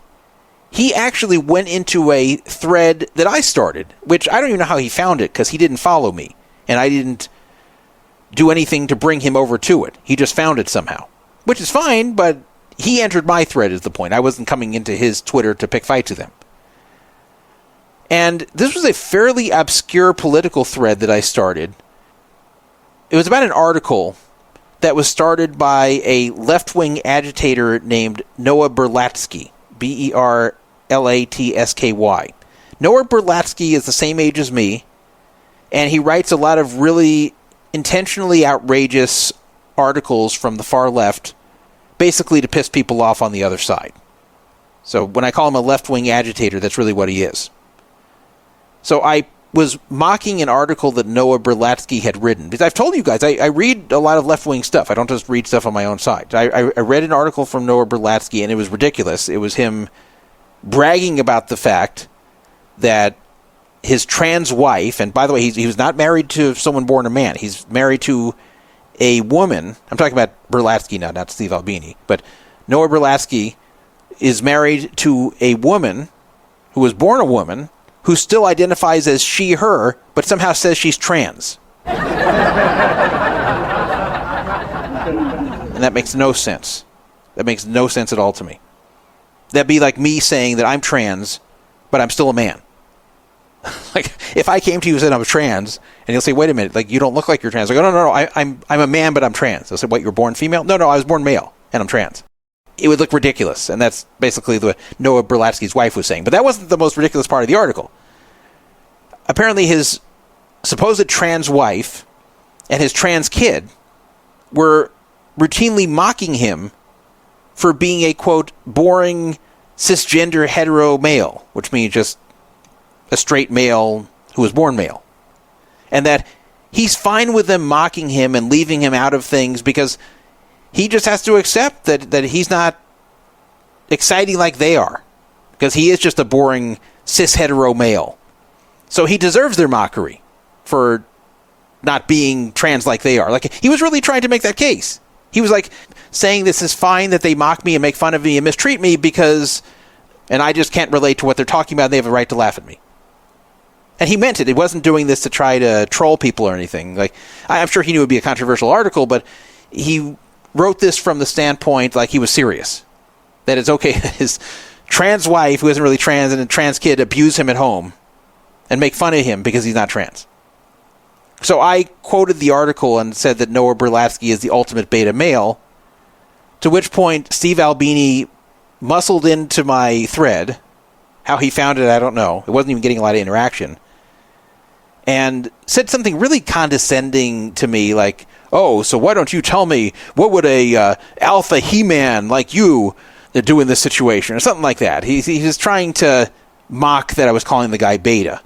But I wasn't calling the guy beta because he was sensitive, or because of the way he dressed, or because he was liberal. I was calling him beta because he's letting his wife and kid mistreat him because he's not trans, and he's proud of that. That's why I was calling him beta. So I explained that to Steve Albini. And I kept my cool in the argument, and I pointed out a lot of ridiculous fallacies in Berlatsky's article. Albini wasn't giving up, though. And he was still coming at me in a very condescending and hostile fashion. And I responded back to him saying, look, I don't understand. Why can't everybody just treat each other with respect? So if you have a trans kid, if you have a wife who thinks she's trans for whatever reason, if she's not, like, why can't everybody just respect each other? What's wrong with that? Why should they make fun of him? Why should they mistreat him? Why should their trans identity give them the right to be condescending and treat him badly? Why can't they respect him for what he is, and he can respect them for what they are? Wouldn't that be a healthy marriage? Wouldn't that be a healthy family? And he had no answer to that. So he just kind of gave up and exited the argument. He didn't say, yeah, you're right. He just stopped answering. So, okay, whatever. That was my only interaction with him. I didn't hate him for it or anything. I just thought this is a dumb position for him to take and come at me for. And I was very clear what I was making fun of there. And then when I made it even more clear, he just kept doubling down on it.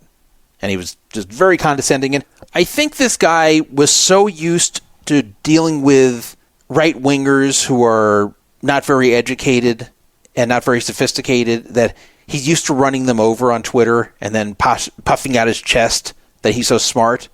So I think that's what he was doing with me. He didn't think he was dealing with another intelligent person. So he thought by saying, oh, show me what a he-man alpha male would do here. And I'm like, no, I'm not talking about it in that context. I'm talking about how the guy is bragging about how his family mistreats him, and it's dumb. And once he realized that I wasn't an idiot, he had a hard time debating with me because his position was so absurd, so he backed out. So I didn't have the warmest feelings for him after that exchange, but I didn't hate him, and he wasn't the first left-wing poker player to attack me on Twitter. He was not going to be the last. So I didn't really bother looking anything up about him beyond my already existent knowledge that he had success as a music producer. When he passed away on May 7th, many poker pros were memorializing him on Twitter like he was a saint. And everybody was just writing the most wonderful things about him. I didn't see one thing said about him that was negative. And you could say, well, okay, don't speak ill of the dead. And I've seen that before when other people have passed away, including some pretty bad people. And yeah, it's not always the best thing to do. But at the same time, when someone passes away, it is fair to bring up things that were major that brought on controversy. I don't mean stupid Twitter arguments. I'm talking like major things. So like when Devilfish passed away, a lot of people were memorializing him, that he was so entertaining on TV and such a funny guy and so great for poker, blah, blah, blah. And I'm like, no, this guy was awful to women, and not just one or two. He routinely was crass and rude and touched women without their permission, sometimes right in front of their husbands. Very, very, very disrespectful toward women all over the place. I knew women personally this happened to. I knew multiple women personally this happened to. This guy was incredibly disrespectful. And when people were talking about, hey, people have to be nicer to women in poker, people have to treat women in poker with respect, and I agree with that. Like, this is exactly the type of person you should be calling out. And you shouldn't, when he dies, you don't memorialize him as a great guy. He was probably the worst offender of mistreating women in poker, Devilfish. So I was one of the few to speak up and say, hey, he wasn't a good guy. And he was a criminal before getting into poker. He had been convicted of a lot of crimes there in the UK. So that was someone I spoke up about after he died.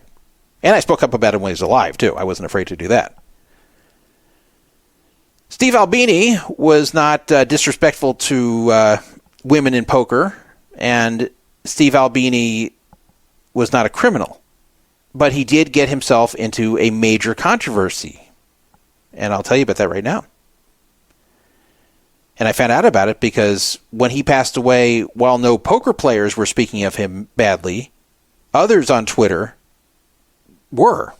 Not many, but there were a few people who were bringing attention to some things I didn't know about until after he had passed. And in fact, if he were still alive, I would have confronted him about this stuff because this is pretty bad stuff. And it seemed like nobody in poker knew it. First of all, at the age of 25 in 1987, Steve Albini started a band called Rape Man. You didn't mishear me. Rape Man. R-A-P-E-M-A-N, exactly as it sounds. And it's supposed to be that. The band's called Rape Man. Like a man who rapes. That's the name of the band. Now, to be fair, 1987 was a very different time. But even in 1987, a name like Rape Man was offensive and inappropriate. How do I know? Because in 1987, I was old enough to be aware of things like that. I wasn't that old in 1987, but I wasn't a little kid, and I was very aware that a band named Rape Man would be offensive and inappropriate. I wasn't aware of the band, but had I heard of it, I would have been shocked. Albini was 25 at the time, so he wasn't older and mature yet, but he wasn't a kid. He didn't come up with a band called Rape Man when he was in high school. He was 25. Why did he do it? Well, he was trying to get attention. He was into the punk scene. He was trying to make a name for himself. He was trying to be outrageous. So I don't think Albini started that because he was pro-rape, but he started it to shock people. But when you shock people, you have to think at the same time of what you're doing to shock them. And actually starting a band called Rape Man, which is literally glorifying rape, which in 1987 was not appropriate either, that's already not the sign of the best person. But let's put that aside. You could say, okay, the guy's just trying to be outrageous. Let's not be too prude here. Well, in October of 2020, a Twitter user pointed out that Albini had a much darker history than just the offensive band name in 1987 of Rape Man. Now, before I get to that, I do want to say that when the Rape Man controversy came out, no one had talked about this until 2020, and then the cancel mobs came for him. And he decided he had to answer for this because he was very left-wing, very woke, and he was exactly the type of guy who would call out others for having a band called Rape Man. So, very hypocritical for the guy who had the band Rape Man to always be trying to point his finger at everybody else for being even slightly offensive. So, he quickly attempted to apologize in 2020 for that band name. He called the band name a, quote, flippant choice, and said it was unconscionable and indefensible. So he kind of got away with that one because it was so long ago. It had been well over 30 years since Rape Man disbanded anyway. The 80s were a different time. And it was pointed out by Albini's supporters that he apologized and that he hadn't engaged in such disrespectful behavior since. So people kind of let it go. However, as I said, later in the year, in October 2020, a Twitter user pointed out that he had a much darker history than just that band name. So there was a magazine that started in 1984 called Pure. All caps, P-U-R-E, exactly as it sounds. And this was started by a guy named Peter Sotos. Peter Sotos was a very good friend of Steve Albini. Now, Steve Albini at the time in 1984 was 22. And Peter Sotos started this magazine, Pure. And Peter Sotos was a pedophile. And he wasn't a pedophile who hid it. He wasn't someone who acted like a respectable member of society and then molested kids behind closed doors. This was someone who was very proud of what he was. And somehow this didn't bother Steve Albini. Peter Sotos worked his pedophilia into his magazine. He was actually convicted in Chicago in 1985 related to Pure Magazine for obscenity. Pure Magazine had a disgusting picture in 1984 of the aftermath of a toddler having been raped. Now, it wasn't a real picture of a toddler, it was an illustration. But someone actually drew, for Pure Magazine, and was published, a picture of a 2-year-old girl having been raped, and the aftermath of it with the semen dripping out. It was a disgusting picture. It's the most disgusting picture you can imagine. A 2-year-old. And the girl's crying in the picture, too. Peter Sotos was arrested for this and other imagery in Pure Magazine and prosecuted there in Chicago. This wasn't in the Deep South or anything. This is in Chicago, which has been a Democratic city for decades, since before I was born. So this was not a conservative southern small town that did this. This is in Chicago. He was arrested and convicted, not Albini, but Peter Sotos, for this disgusting Pure Magazine. So what does this have to do with Albini? I'm not just saying it's guilt by association, which a little bit it is. I mean, he's friends with a guy who's proud to be a pedophile, but let's put that aside. Steve Albini wrote a review of Pure Magazine in 1984. Here's some things he wrote. The whole article was published on Twitter. Pure is a magazine for fanatics. No one is going to stumble across it in a fanzine rack. To get a copy at all, one would have to be intricately involved with the sort of people it's published for. What sort of people do you think that is? Pedophiles, right? Except that I know the fellow who puts it out. I undoubtedly would have never seen a copy. It is intended for those people who couldn't live without it to somehow obtain a copy, but no one else. Page after page extolling the genius of mass murder, kid fucking, violent sex, mutilation, Nazi atrocity, domination, humiliation, gratification at the expense of other lives, minds, and bodies. Sound like a good magazine? And then, at one point, he then graphically describes this picture of that toddler that had been raped. Again, it's an illustration, it's not a real toddler. But this drawing of a toddler that had been raped, and describes it in very gleeful terms. Let's just put it that way. I don't want to even read it on this show. It's that disgusting. At one point, he talks about spuds dribbling out of the toddler. It's just really disgusting. And he writes, "She is destroyed. The girl is past crying." This is a 2-year-old. This is Steve Albini writing it, not pedophile Peter Sotos. This is him gleefully writing about his friend's magazine and what appeared in there. This is Steve Albini. He was 22 when he wrote this. So that's pretty bad, right? It's one thing to be friends with this Peter Sotos who puts out this crap, but can you imagine writing a review of it in such glowing terms and describing graphically this picture of that toddler that was raped and in a positive fashion? And I'm not kidding. And it wasn't sarcastic. He was really bragging about this Pure magazine, and was even saying it's extolling the genius of mass murder, kid fucking, violent sex, mutilation, and Nazi atrocity, domination, humiliation, gratification at the expense of other lives, minds, and bodies. I see the article right there. It's real. So this was discussed on Twitter, mainly by right-wingers who didn't like Steve Albini, and he tried to avoid it for about a year. Finally, a year later, in October 2021, after this got enough steam, somehow he avoided poker people seeing this, which is amazing, but somehow in October 2021, he put out the following explanation about the Pure Magazine stuff without directly referencing it. Genuinely charmed by people trying to out me regarding stuff that had print runs in the tens of thousands, bands that toured the world, stuff that was already reported on by Pitchfork, whatever. I'm not afforded the luxury of secret shame, guys. Knock yourselves out. I certainly have some splaining to do. I'm not shy about any of it. A lot of things I said and did from an ignorant position of comfort and privilege are clearly awful, and I regret them. It's nobody's obligation to overlook that, and I do feel an obligation to redeem myself. Now let's stop right here. While he does admit that he wrote some things that are, quote, clearly awful and he regrets them, notice he wrote these from an ignorant position of comfort and privilege. So you see, he's not blaming himself. It's not that he's a bad guy who did bad things. It was the privilege at fault. It was that he's privileged. He was comfortable and privileged.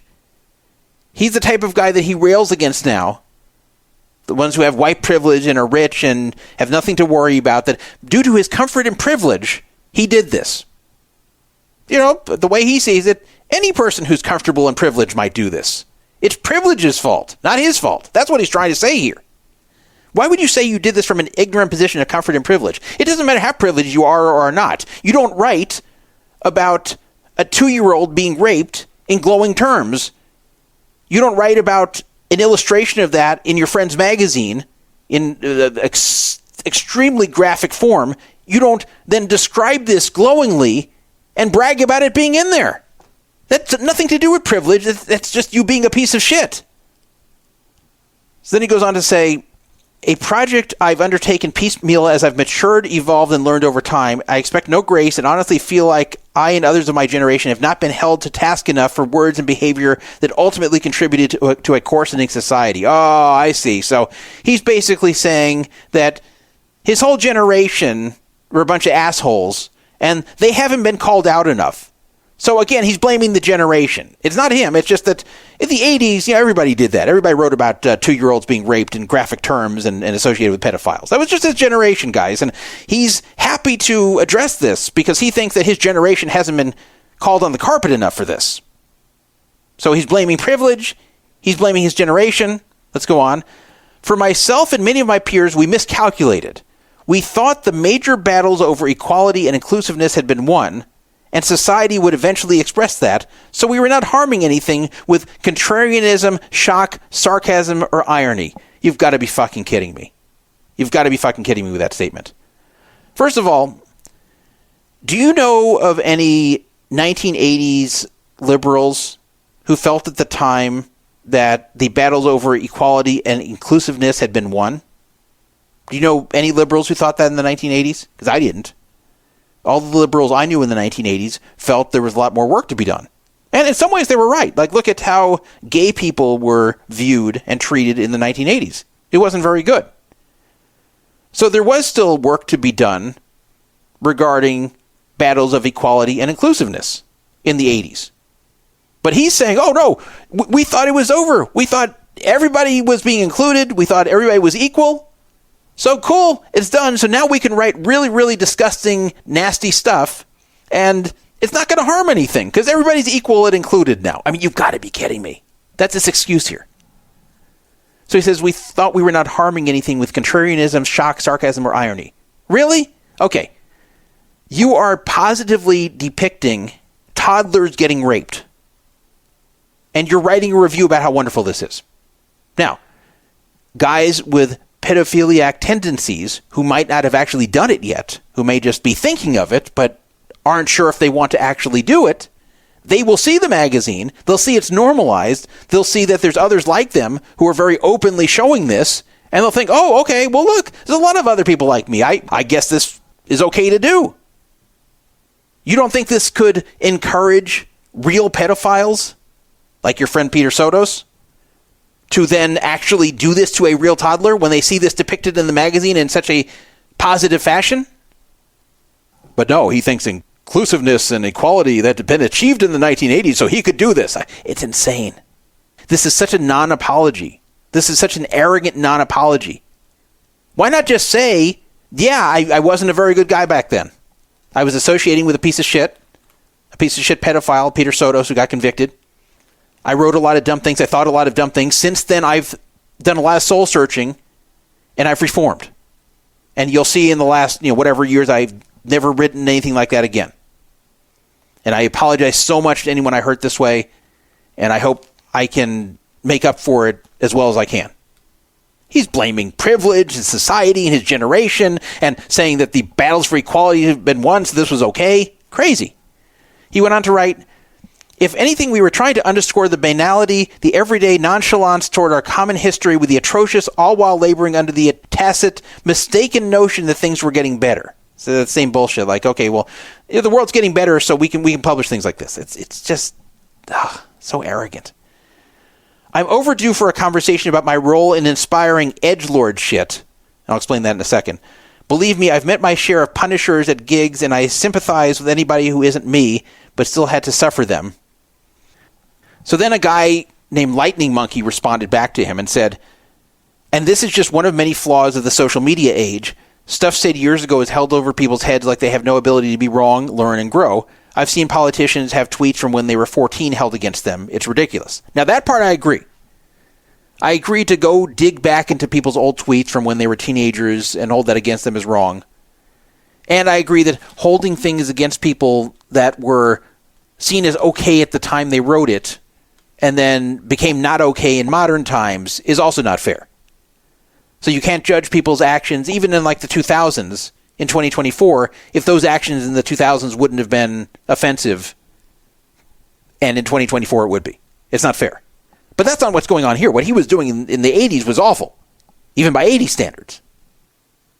Regarding this edgelord stuff that he talked about, an edgelord is a person who takes on like a very provocative or extreme persona, and they want to be seen as like online rebels. That's what edgelords are known as. So he was saying that he didn't like that he contributed to edgelord culture, but that again was like a slam on the right rather than taking responsibility for what he did. So he's basically saying there's these right-wing edgelords who have gotten a lot of notoriety for just being outrageous for the sake of being outrageous. And he doesn't like that he was one of the original edgelords by writing outrageous things back in the 80s. But that's not the right thing to be worried about. He shouldn't be worried about his non-existent influence on edgelords. He should worry about his real influence in the 1980s on actual pedophiles that would have read this content. But he doesn't say that because he wants to distract you from like how bad it was that he wrote. Notice he doesn't talk about Pure Magazine. He doesn't talk about Peter Sotos. He's very careful not to make direct reference to anything that's being talked about here. So you can't go back and find it.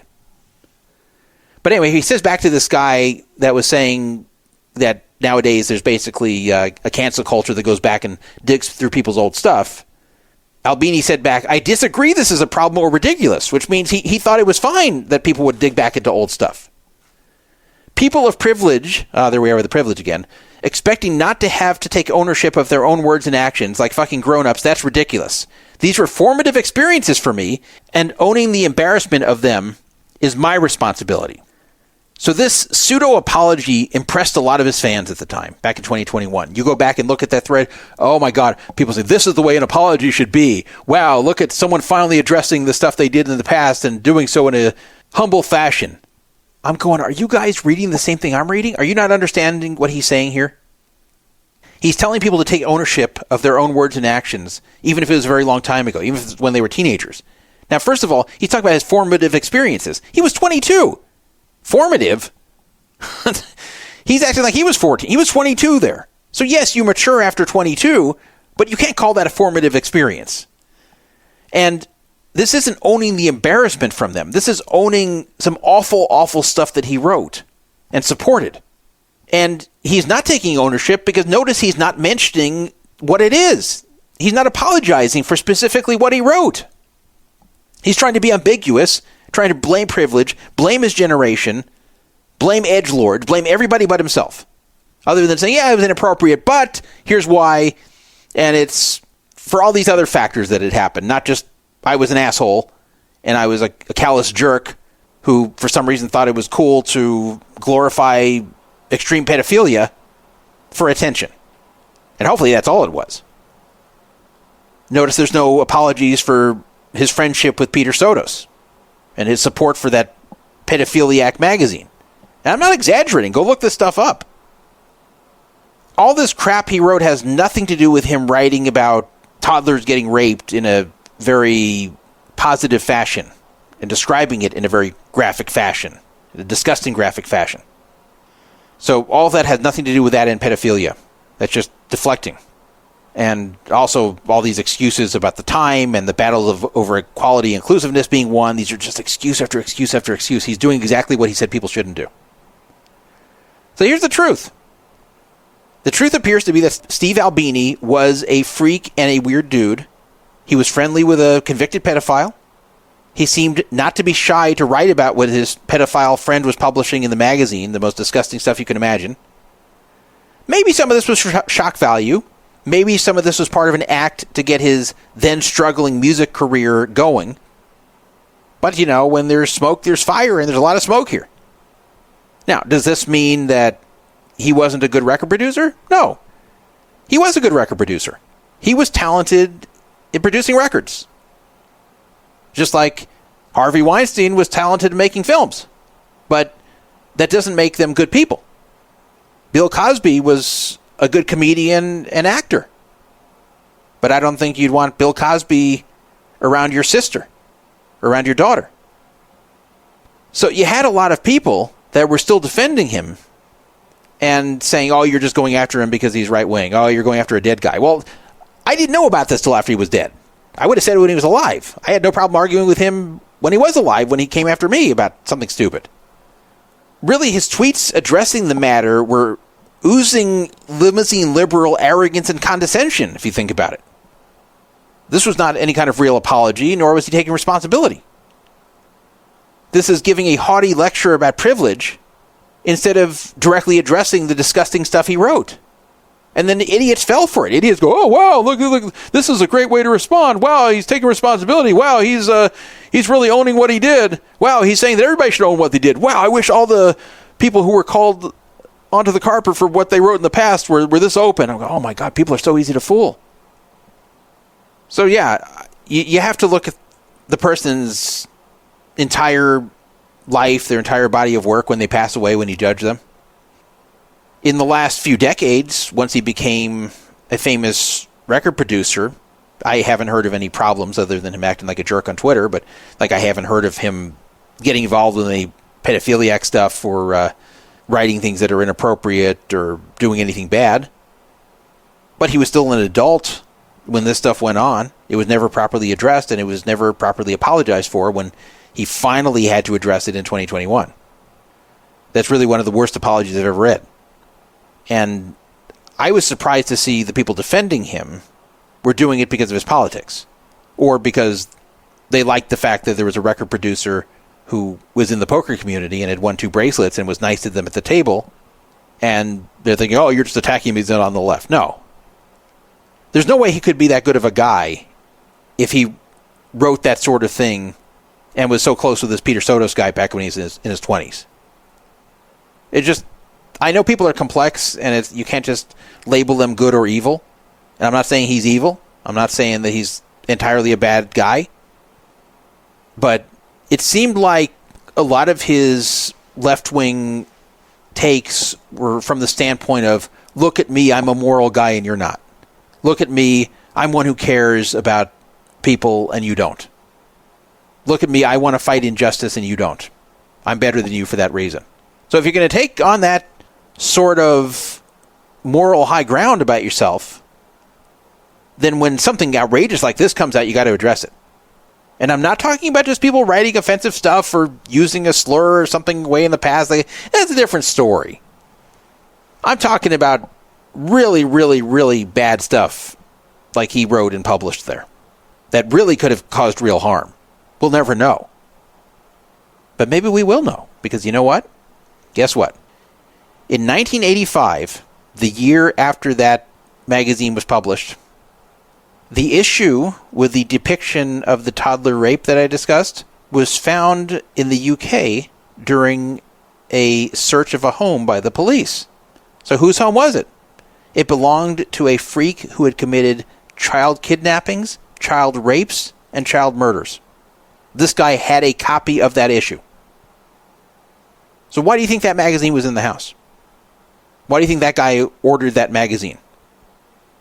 I don't exactly know how you got a hold of that magazine. Steve seemed to be saying, you have to be part of that community to get that magazine. But this guy got it, and he had it sitting in his house, and this was a guy who kidnapped, raped, and murdered multiple children in the UK in the 80s.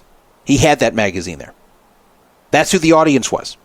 That's who could and probably was encouraged by seeing that. But, Steve Albini was a talented musician, and he parroted the woke political line of the day, so that makes him a great dude in some people's eyes. And he played poker, and he was nice to people at the table, and he won 2 bracelets. So some people, they're like, okay, cool. I was friendly with a record producer. I'm sorry, that was just pretty damn bad. It was a long time ago, it was pretty damn bad. Now, if he were to have posted a proper apology and said, look, guys, I have no excuse for this. This was really bad. I wasn't a good person back then. I've since taken stock of myself, and I have changed. And I've realized how terrible this was and how harmful this was, and I really hope that no kids were harmed as an indirect result of this magazine being published that I reviewed in such glowing terms and wrote some really disgusting things describing it very gleefully. I'm really sorry. I can't believe I wrote these things. I'm ashamed to read it, that this was me. I know I wasn't a good person then, and I'm hoping I can make up for it. Like, if he wrote that, I would say, okay, it was very crappy, very bad, but okay, people make mistakes. People grow. People change. But he's still sitting here blaming privilege in society for it. You gotta be fucking kidding me. So I always feel weird doing these segments when I'm talking about somebody who has passed away, can't defend themselves, especially someone who's well-liked by a lot of people in poker, someone who was always very pleasant to everybody in the poker community from what I've heard. I never played with him. I never met him. Never had any interactions with him except for that one Twitter exchange, which wasn't a big deal. So I feel a little funny doing this, but he kind of already answered it back in 2021. It's not like this was just discovered after he died and now he can't give his explanation. He did give his explanation. He was done talking about it. So I'm discussing something that was already addressed by him and not addressed very well. And if a right-wing, sometimes poker player passed away and had this type of history, I'd say the same thing. I'm not doing this because he's on the left. I'm not doing this because we had a political argument. And there's people I've had political arguments with on Twitter that I actually like personally. There's other ones I don't like very much personally that I've argued with on Twitter that I still don't think are bad people. I just think we disagree, and they may have been disrespectful to me, but I don't think they're bad people. There's some on Twitter who don't like me, and I don't really like them, but if you ask me, is this guy a good person, I would say yes. It's a person I don't like. It's a person whose attitude I may not like, and his views I may not like, and he may not like me. But I can also say that individual would be a good person if they are. It's not mutually exclusive. You don't have to agree with me or be nice to me to be a good person. There are good people out there who dislike me. There are good people out there who have been nasty to me. There's also been bad people out there who have been nice to me. So it goes both ways. And there's good people who have been nice to me, and there's bad people who haven't been nice to me. It's not about that. If you want to see, I'll send you the article if you want to see it. It's outrageous. And it's real. It wasn't photoshopped. It wasn't modified. It's real. You read that and tell me he was a good guy. Okay, so I'm running out of time here. These topics have been longer than I thought they'd be. I want to tell you guys the tragic story of Matt Bergart. I didn't know him, but it's a very sad story, and I know he had some friends who listened to this show, so I wanted to talk a bit about him. And he died way too early. He was only 30 years old, and he was murdered. So he was shot dead in a Toronto townhome in April, and this occurred sometime between 2 and 3 a.m., and this wasn't even his townhome. So it was a targeted heist, and I guess armed suspects, 3 of them, showed up at this townhome and demanded anything valuable in there, cash, jewelry, whatever. And then the person they were trying to rob, the person who had the townhome, tried to fight back. And then a struggle ensued, and one or more of the suspects started firing, and Matt Bergart was shot multiple times. He didn't die instantly. They brought him to a hospital, and then he passed away there. So that's very sad. It's bad enough when your own home is targeted and you get shot dead trying to fight with people trying to rob you, but he was just visiting, and he just got caught in the gunfire when the struggle started. As far as I know, they have not apprehended the suspects yet either. Funny enough, he was actually banned from some online poker rooms when he was younger. His parents caught him playing on PokerStars when he was 18, which wasn't that long ago. That was 12 years ago. So that was in 2012, presumably. He was 18 years old playing on PokerStars, and his parents caught him, and they made him email PokerStars to ban himself. And when I say made him, yes, he was 18, but his parents probably said, if you want to be supported by us, you better ban yourself. So he did. His parents made him. So he banned himself on PokerStars, and then on ACR he was banned because he was using somebody else's account and also was suspected of using a solver. This is by his own admission. But then he claimed in a interview that GG Poker acted, quote, meanly because I won a lot in 2019. He did like to post videos of himself playing online poker. In fact, there was one where he won a $20,000 pot with only top pair on GG Poker a few weeks ago. I don't know what he meant by GG Poker acting meanly in 2019, though there were cases of people getting banned or restricted on GG Poker for basically being winning players. So maybe that's what happened to him, but he's back on there. So he must have resolved it. On ACR, I think he probably was multi-accounting and using a solver. But that doesn't mean that he should have been murdered, obviously. And it's possible he learned from what he did on ACR and didn't do it again. I know the people who messaged me about him thought highly of him and said he was a nice guy, and they were very, very saddened about his passing. So, yeah, it really is a tragedy when something like that happens, especially to a 30-year-old. And this is a reason why violent criminals need to be put away for a long time. And I don't want to use this to make it to a political speech. But remember that Bellagio player Snowfrog, when he was murdered just in broad daylight outside of a Target, he was just randomly stabbed to death. He was a regular in the Bellagio 40-80 limit hold'em game, and I even played with him twice. And he was just senselessly killed in his 30s. And the guy who had done it had been arrested like 5 times in the past 18 months and somehow was out. So violent criminals should not be walking free in society, or things like this happen. Then you have good people, innocent people, like Snowfrog, like Matt Bergart, murdered, and senselessly murdered by people they don't even know. And it's sad to me to see how many criminals are let back on the street in what's seen as an attempt to either reform them or some form of equity or whatever it might be. And I don't know who these criminals were. They weren't described very well, and to my knowledge, they haven't been arrested. So I don't know the race of these criminals or what their story is, the ones that killed Matt Bergart, but I know the guy that killed Snowfrog, he was a guy who had been arrested 5 times the past 18 months for violent crimes. And somehow he was walking the street. So you have to think about people like this. When I say people like this, I mean the victims. Think about the victims and their families and how they should be alive today and aren't, because certain violent criminals are given chances over and over and over again, and a lot of bad things happen. It's a sad story. So rest in peace, Matt Bergart. It's really too bad. I'll finish off here with a story that was highly requested.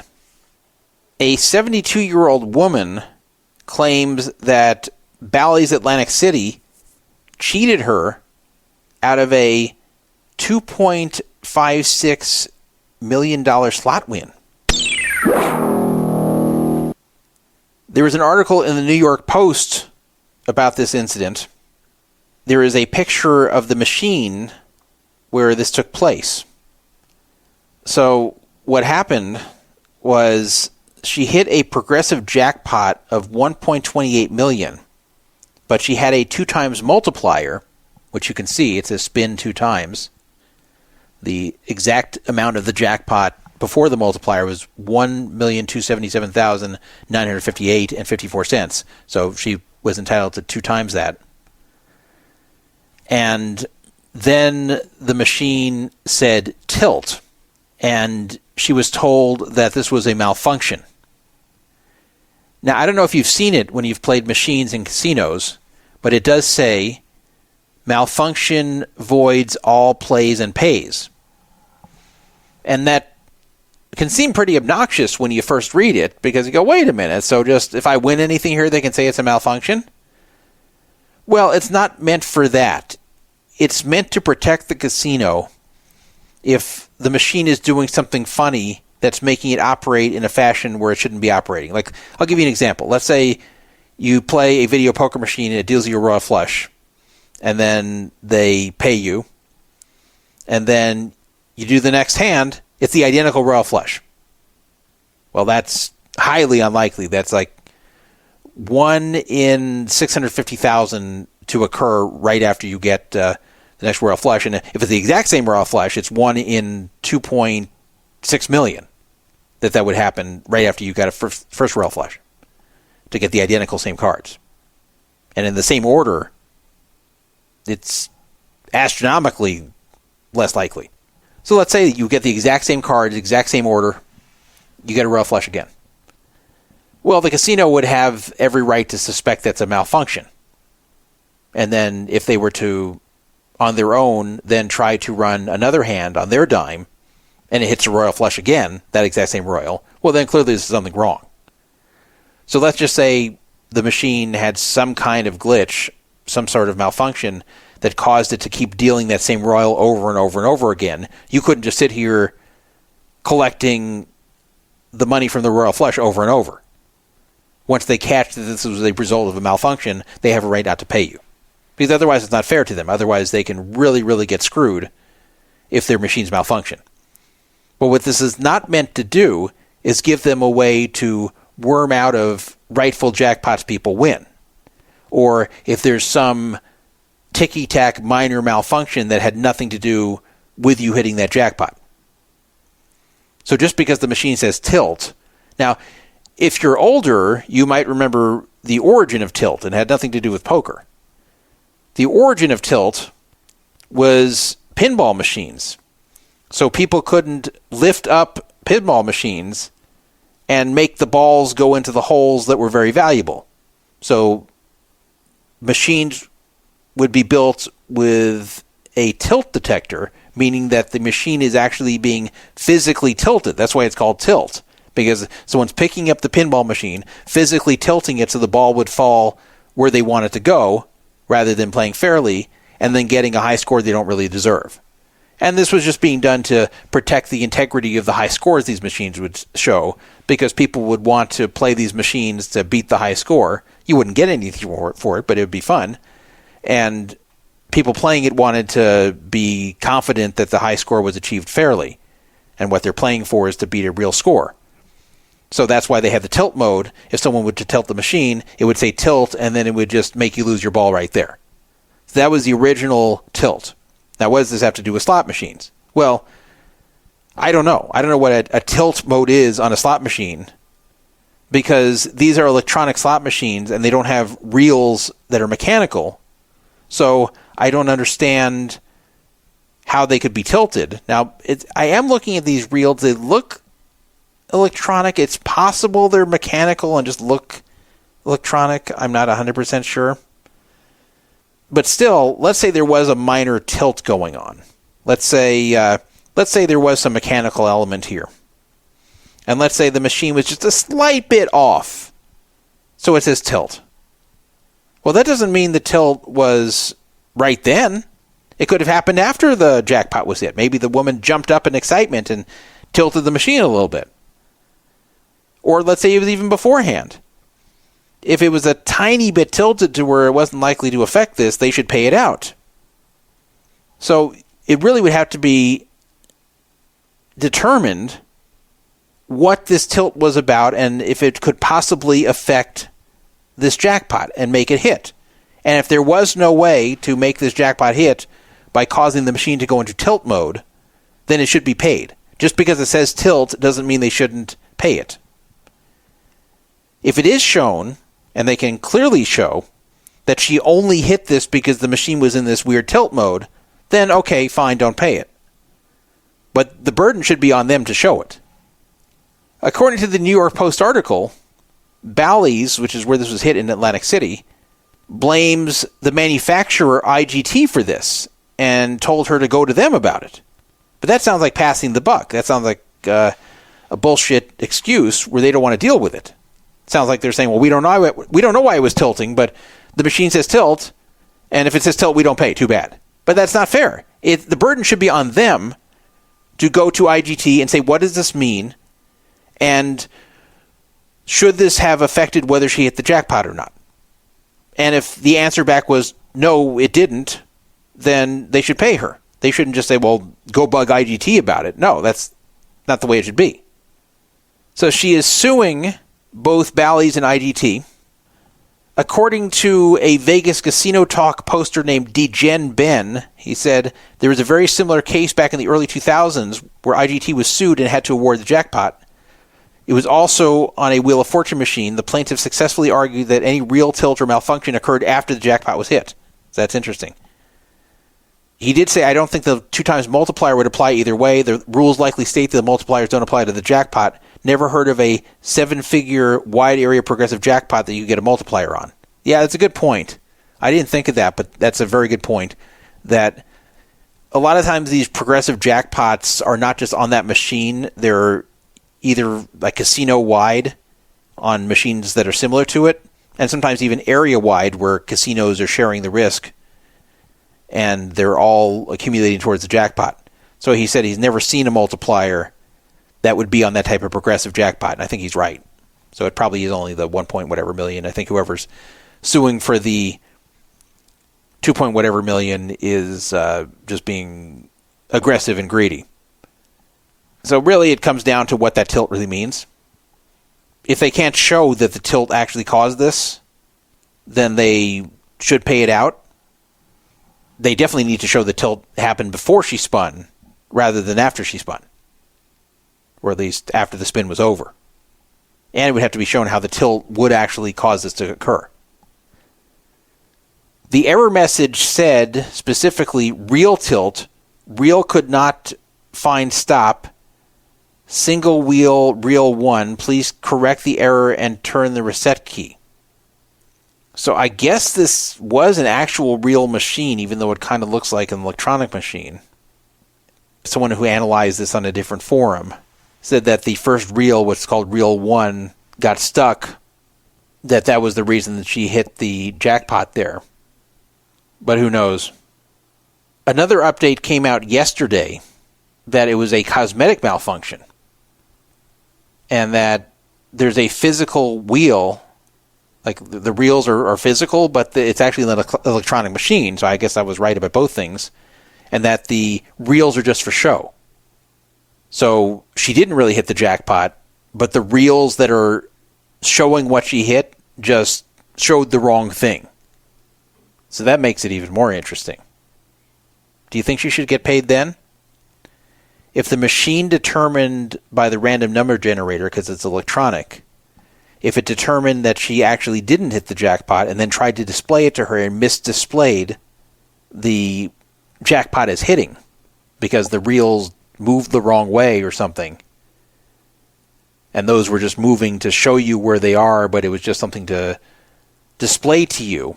It's not like a normal machine where the reels are actually what determines whether you win or lose. Does she deserve it? That's a tough one. She probably won't win if that's the case, by the way.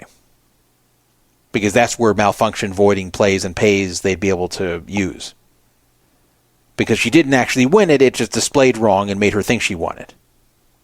And if that can really be shown, like if you asked me what I would rule if I was on a gaming commission, I would rule that, yeah, they wouldn't have to pay her if the machine really legitimately just made an error in displaying what she got, but she actually hadn't gotten it.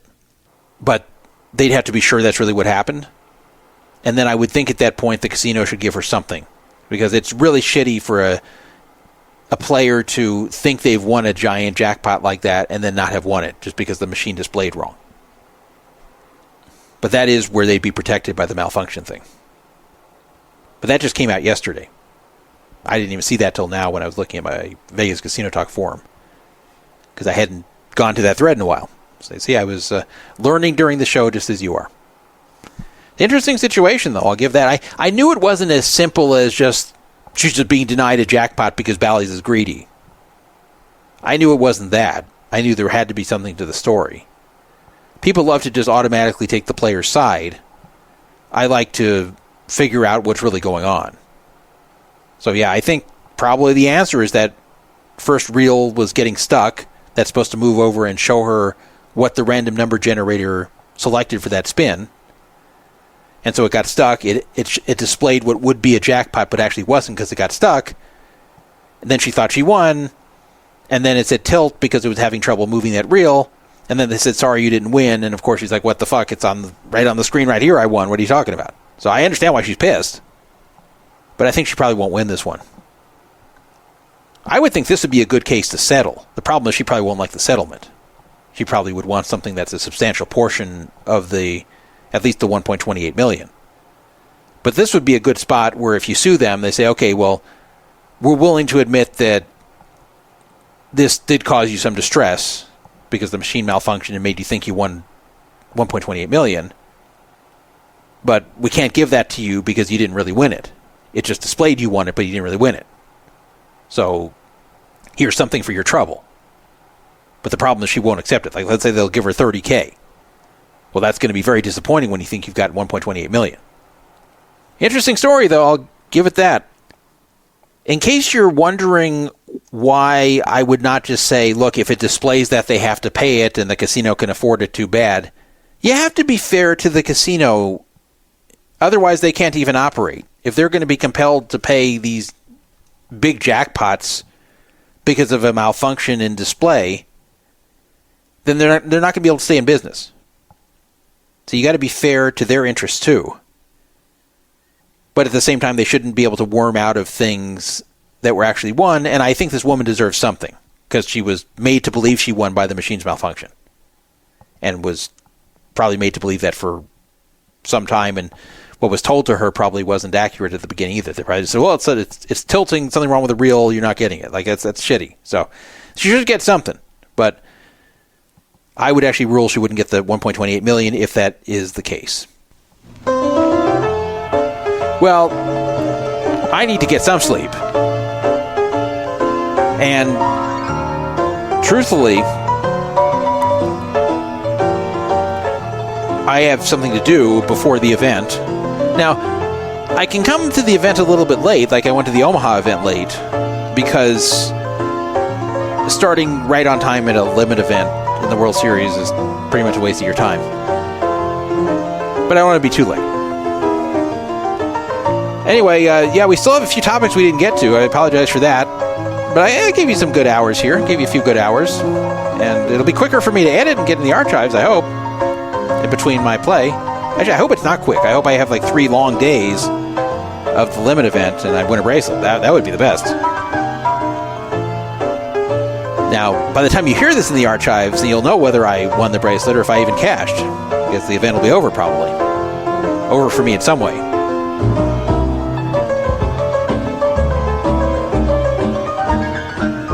I will try to do more updates from the World Series. I'll try to do the show a little more often.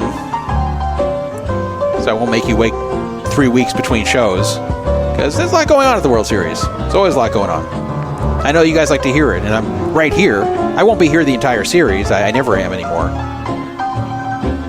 But it's, when you're actually there physically, you get a different perspective than if you're just reading about it. So I don't see everything that's happening, obviously, but I see some things that happen. I have my own experiences playing. And I know you guys like to hear from the perspective of a player who plays a number of events and is just part of the whole thing. So I'll try to do some more of these episodes during World Series time than I normally do. But anyway, thank you for joining me. And if you see me around the World Series, feel free to say hello to me. I won't think you're bothering me. Even if I'm playing, you can come up to me and say something. Just don't interrupt a hand, but if I'm not in a hand, you can come up and say something. I won't be bothered at all. I promise you that. That is all. Shalom.